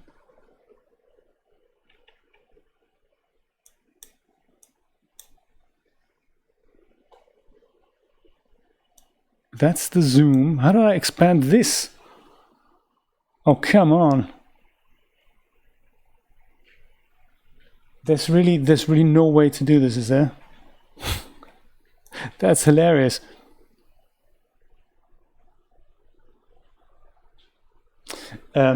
Okay, let's just go and close DAZ Studio and restart it again. We can actually also close Blender, give DAZ a bit more, room here. DAZ Studio, there we go. Please, of course, you can do it too. That's a great idea. Do it via Whisper. That's a great idea, Christina. I forgot that you had the magic capability, of course. Yes, please do that. So we need an invite for T-Bank and for Goma and for I Killed Elvis, because I haven't managed to send them out yet. Yes, go for it. Thank you so much. Very much appreciated. Yes, if any of you are thinking, who are now watching, who are currently not a supporter, either via a channel subscription on Twitch or via Patreon subscription, if you do that, no matter what tier, you will get Discord access. That's the idea. And I'll send those invites out either via Discord or via Whisper here on Twitch. Discord's a lovely place. We get up to all kinds of stuff. Knowledge exchange, shooting the breeze, literally anything and everything in between. 3D stuff, animation stuff, video editing, Photoshop tips, it's all there. It's very exciting. If you do have a question, there's always somebody who can help you out and just get a bit of a view on things.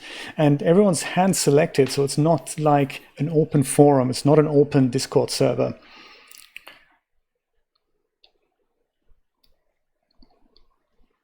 I hope this is going to restore the animate timeline here. I mean, how else will I be able to put any blocks onto people? See, now we're back. So that literally was just a thing. See that? Now I can actually see things properly again. Thank you, DAZ. I'm not mad. It was DAZ. So all we need to do then here at the end is just add one walking Annie block at the end. Was there a way to zoom this in and out? Hey, there we go. That's the spirit. Yeah, so the animation is kind of over here. That's not very good, is it? There. Boom. And she's moving over here, and she just needs to move further.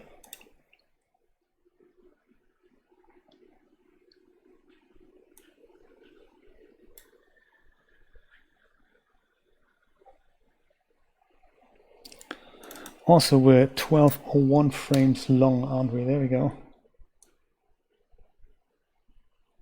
Yeah, there we go.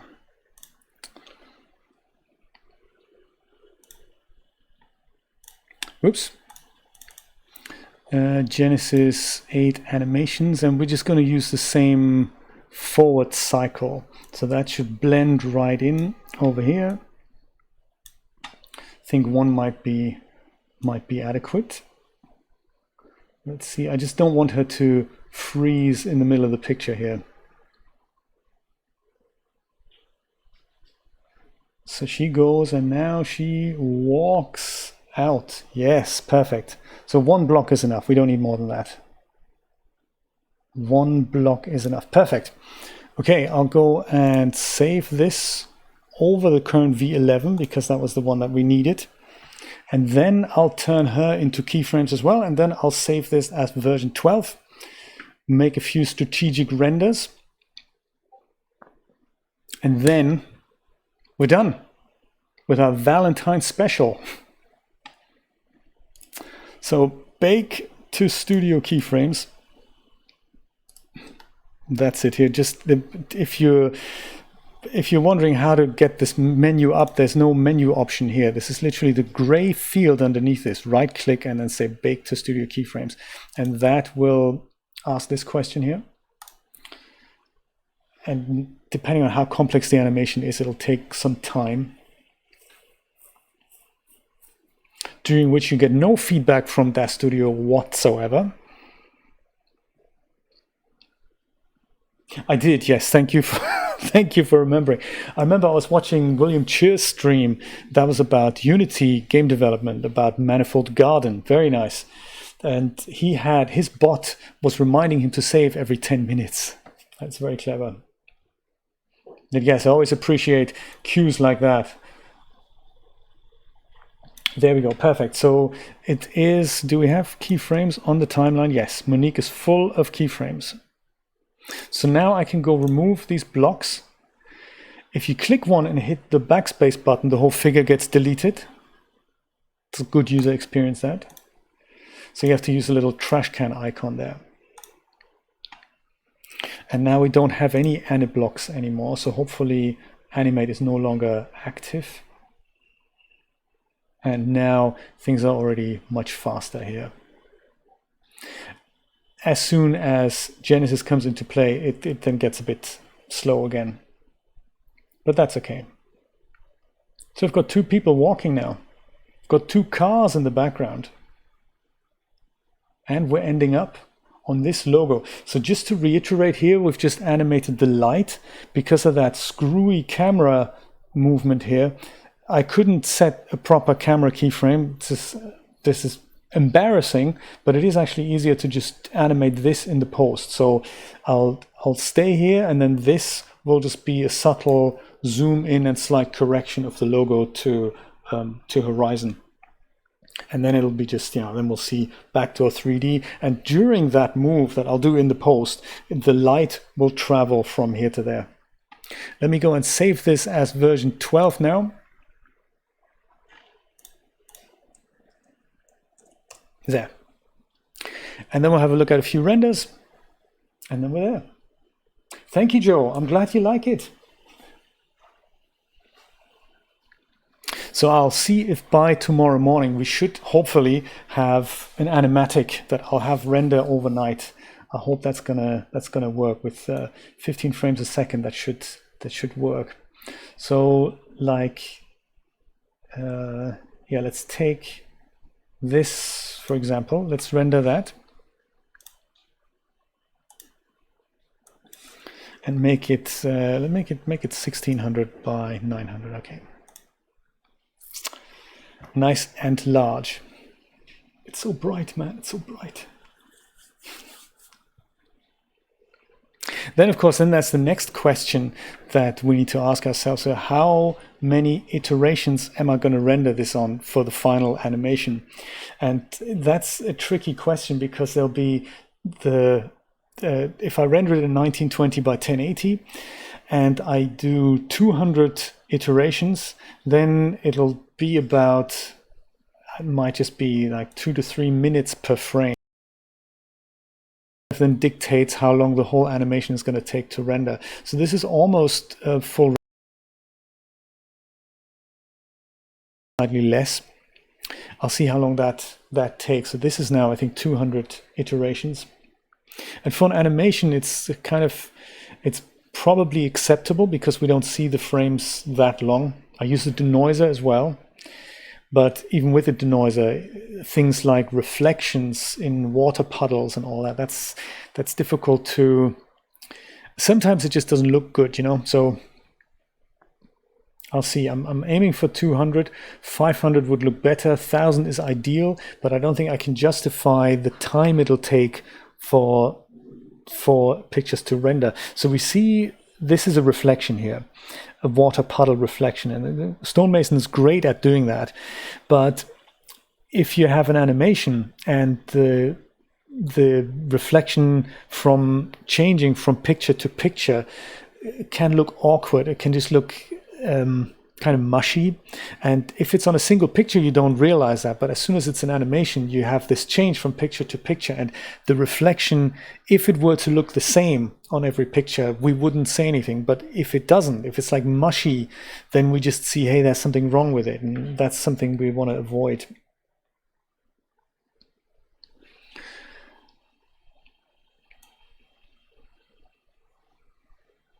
I may also render it slightly lower res. That's also an option.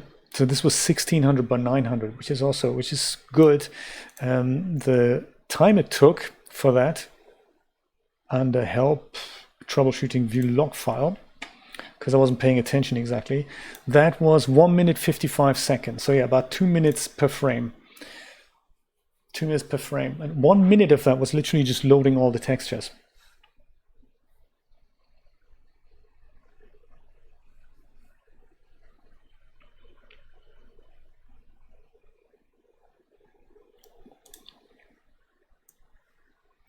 But just in regards to light, I like the fact that we see the red reflections here. I'm looking forward to seeing that walking down the road. The lady with the red reflections here. And this guy seems to be on the floor. That's nice. So this is version 3. I'll just say version 3.1. Just save these somewhere. I'll go and move the timeline slightly further forward. See what the lady looks like with the close-up, maybe just turning the corner like this. And then for the animatic, I'll render this in 800 by 360. That's kind of enough, and that'll get us about 30 seconds a frame, something like that. So the whole thing in 15 frames a second, so it should then be about 6 hours or so. I'll let it render overnight, so it'll be nice. Guys, just to remind you, in about half an hour, Steve, Backdoor 3D Studios, wants to go on air from his location. Let's see if we can join him for that. Give him a big hand on his first.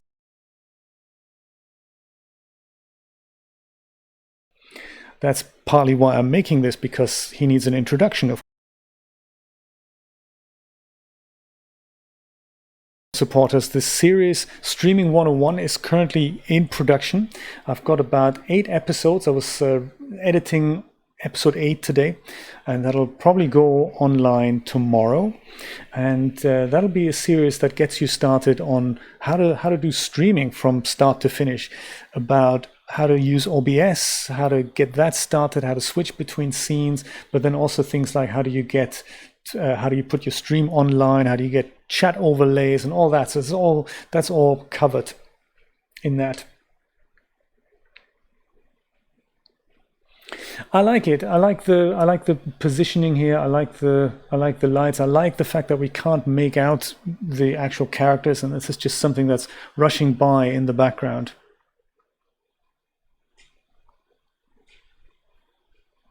I'll do one more render, and that's the one in which we see one of the stingers going by. I hope I've done everything correctly with dimming the light down there.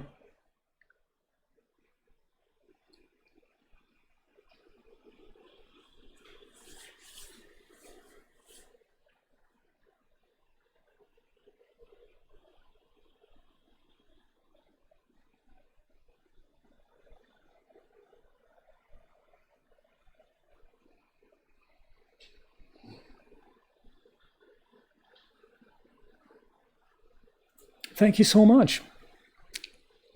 I can't wait to see the final result. Oh, let's save this as well. That's 2.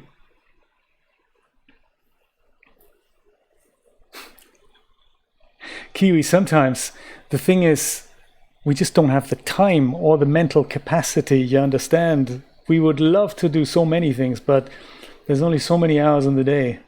Unreal is just currently not on the priority list.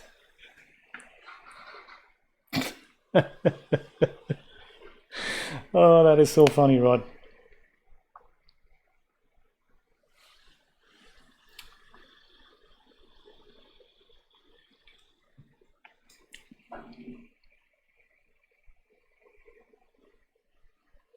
Oh, I Killed Elvis didn't answer you, Christina. Send him a whisper with an invitation just here on Twitch. I think whispers, he sent those out in the top right corner next to your logo there. Whisper is like a DM, I suppose, and only he can see that offline. Maybe he hasn't, maybe it's, oh, you did. Okay, perfect. As long as you send him an invitation, that's perfect. 6 brain cells, look at that, Rod. One's for Poser, one's for DAZ Studio, one's for the occasional YouTube video. Yeah, I can see there's just not much left. I totally agree with that, man. I was thinking, and this is totally, let me know how feasible you think this is. I like this guy here, the background thing, the background connection, right? I would love it, and this is probably just adding just too much detail where no one's going to really care about it.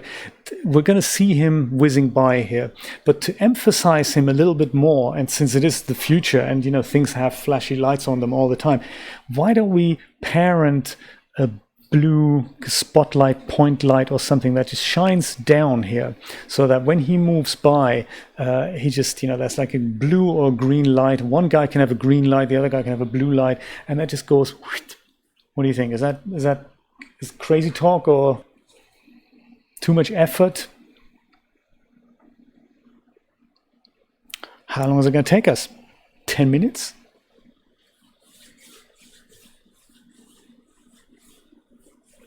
It would, wouldn't it, Rod? This is the kind of thing that you would do as well. You would go in and, because I've seen you work, and I'm really looking forward to some of your behind the scenes streams. You go in and you spend an hour on something that I didn't even notice in the final image until I look at it, and then I'm thinking, that's how he did it. That's why he spent so much time there. And it's those types of things that often are the make or break between the uncanny valley and something that you think, hey, this is alive. So I might do that as well.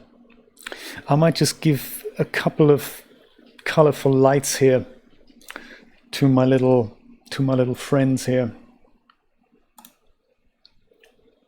Yeah, let's do that. Let's do that.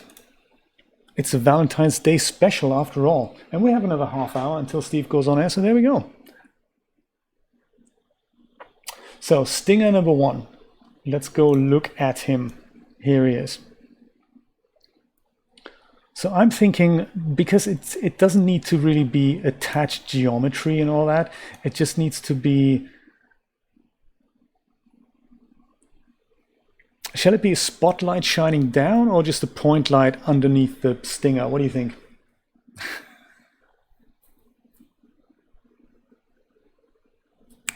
Good point, Joe, good point. That's exactly right, Brian. This is exactly right. This is just going to emphasize them. I think I'm going to use a point light because then it also illuminates the underground of the thing. I think that might just be what the doctor ordered. So create a point light, and I'll call that Stinger Light 1. Actually, I'll call that something like Stinger Light Blue. We can have one that's blue and one that's green. I don't know what that would mean in the future, but maybe one is a civilian car and another one would be the police car. Stinger Light Blue. Move that down here, perhaps. And since it's an I-ray light, I'll have to go switch this into I-ray so that I get a bit of an idea of what this thing looks like. If and when DAZ lets me.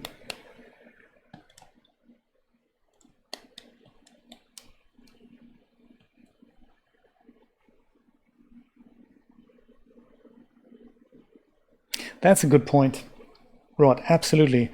If you don't realize how much work has actually gone into it, the film music is a brilliant example for it. You watch something or you listen to the soundtrack on its own, you think, that's a bit bland, isn't it? That's not really anything. And yeah, but with the movie, you get this experience, you get the full Monty, really. But if the music isn't there, you think, hey, something's missing.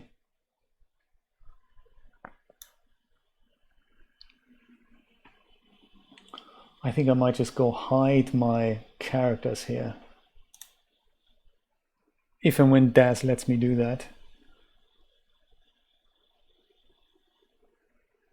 As it crashes.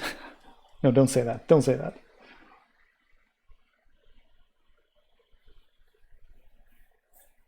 Yes, could do the wingtip. I think I'll just place it just underneath the car. I'm going to put these guys into a group. And I'll just call them people. And then I just go disable the people.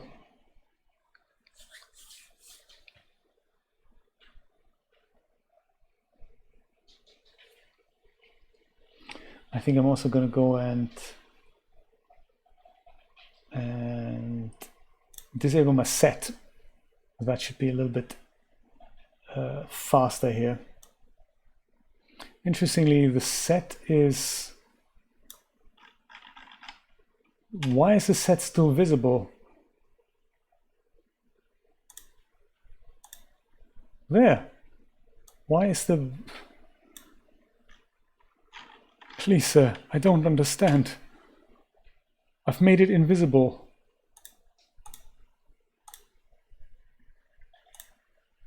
Huh. Is that just for the viewport, not for the render? That's bizarre stuff. This because of DAZ, isn't it? It's probably because I have to go switch this over into the textured view. Now it's gone, and now if I switch it into the iRay view, I think then it's also gone. But it doesn't update live automatically because it's DAZ. That's exactly why. See what happens if I go put the alley cover back. Oh, I can't do that either. This is terrible.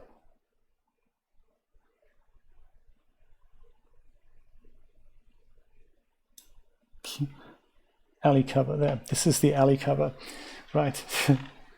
Because DAZ. Because reasons.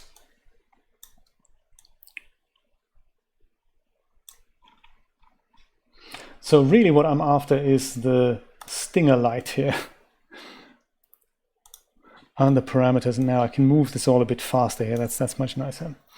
The light is scaled, which is weird. We didn't mean for that to happen. We're also on frame 0, that's good.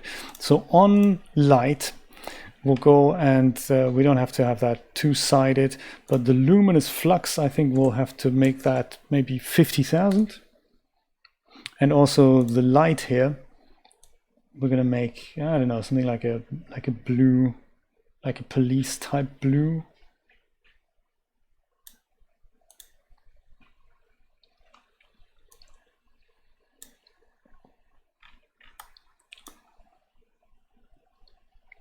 There, I can see it underneath it.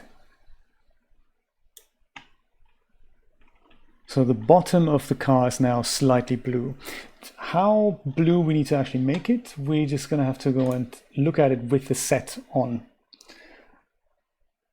Switch the set on, then DAZ updates it, that's nice. It's very nice actually. Yes, I think it's blue enough and it gives this nice little blue reflection here. I like that, I like that. So if I go and put the blue light underneath the stinger now, and then I go back to my camera view and move my camera to about frame, maybe something along the lines of, oh, there we go. He was already here.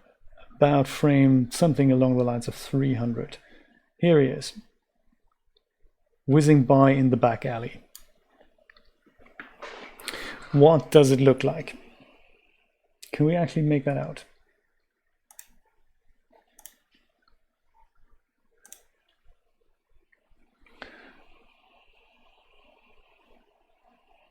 Barely.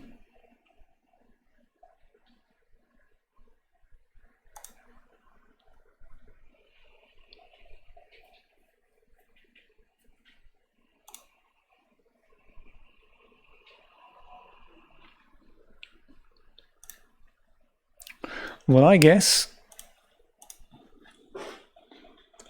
See what happens with an extra 0 in the mix there.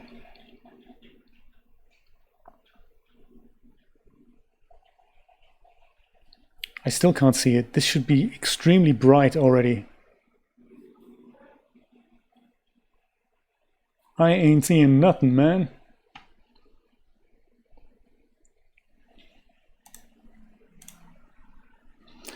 See if we can see it in the full resolution render. That's bizarre. That's also because DAZ, isn't it?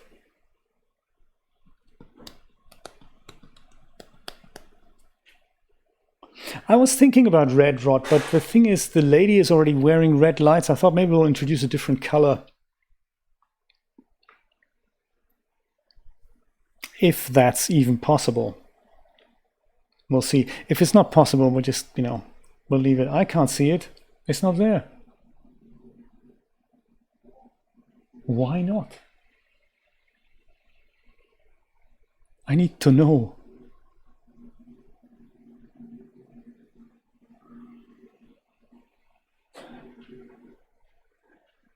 Soft blue-green, yeah, I like that. But where is it? It should literally be right there, hovering.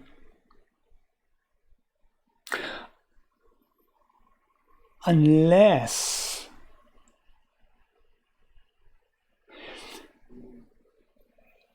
I think it's something much more simple than that. I think I was being human, and I thought by parenting the light to the stinger, it should move with the animation.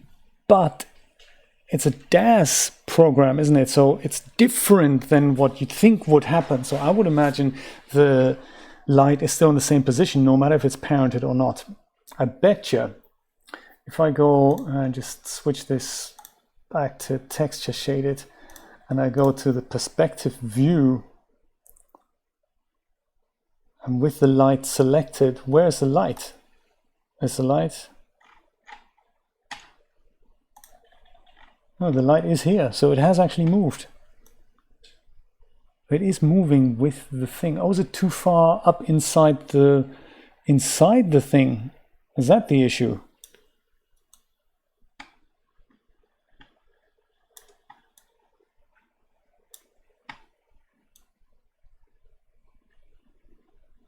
Oh, it's because it's inside the thing. Man. Stinger blue light. You had a really good keyframe here.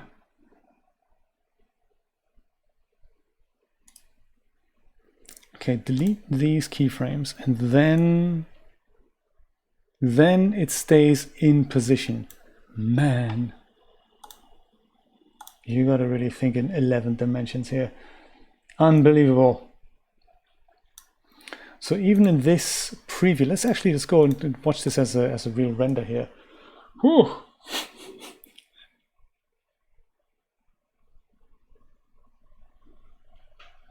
I don't know who that is, Rod, I'm afraid.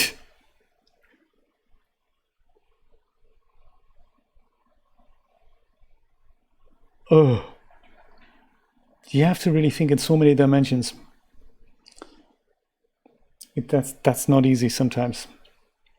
Blue light, yes, yes. Blue light. And in fact, it's so strong, it's probably too strong. But that's because I've made it so strong now, haven't I? But that's okay, maybe it's the blue light that actually makes these things hover. I don't know, I don't live in the future. Intensity is pleasant, right?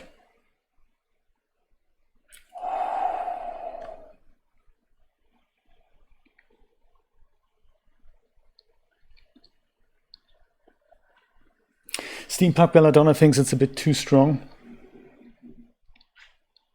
I don't know, I kind of like it. T-Bank, super funny. I love it. I'm going to use the same light. I'm going to go and duplicate it and parent it to the second stinger. I shall do this on frame 0, of course, because, reasons. Edit, duplicate, node, single node, and this one I will parent to stinger 2. Stinger 2, there we go. And that light I will call stinger light green. And that light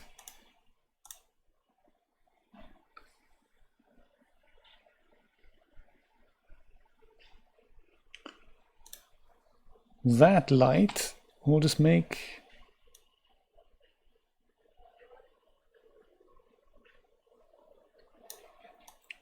Green.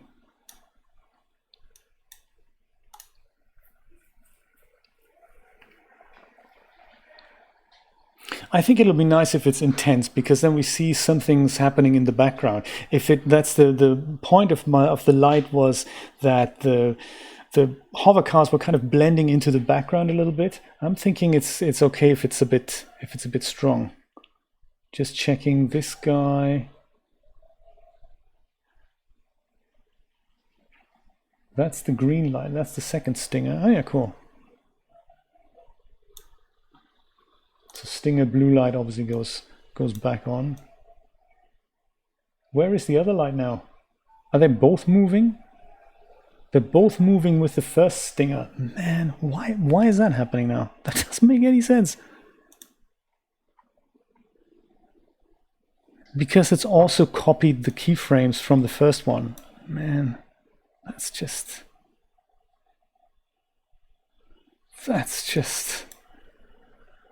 unbelievable.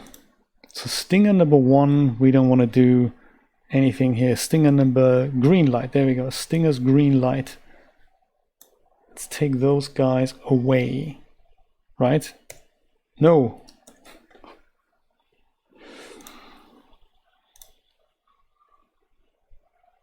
Stinger's green light there.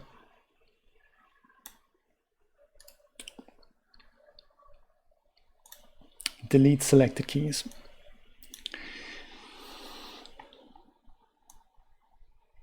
Now we have one guy with a blue light, one guy with a green light. Oh boy. So at that frame at the camera, I just want to see the second guy in mid-air there with his light.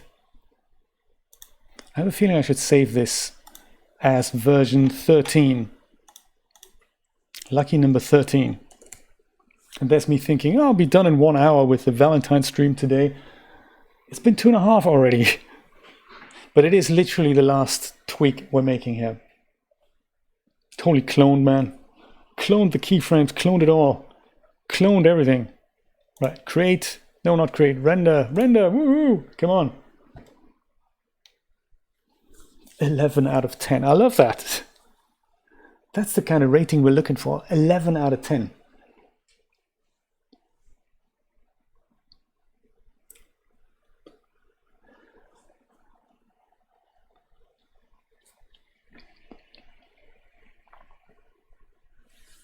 Come on. Suspense is killing me.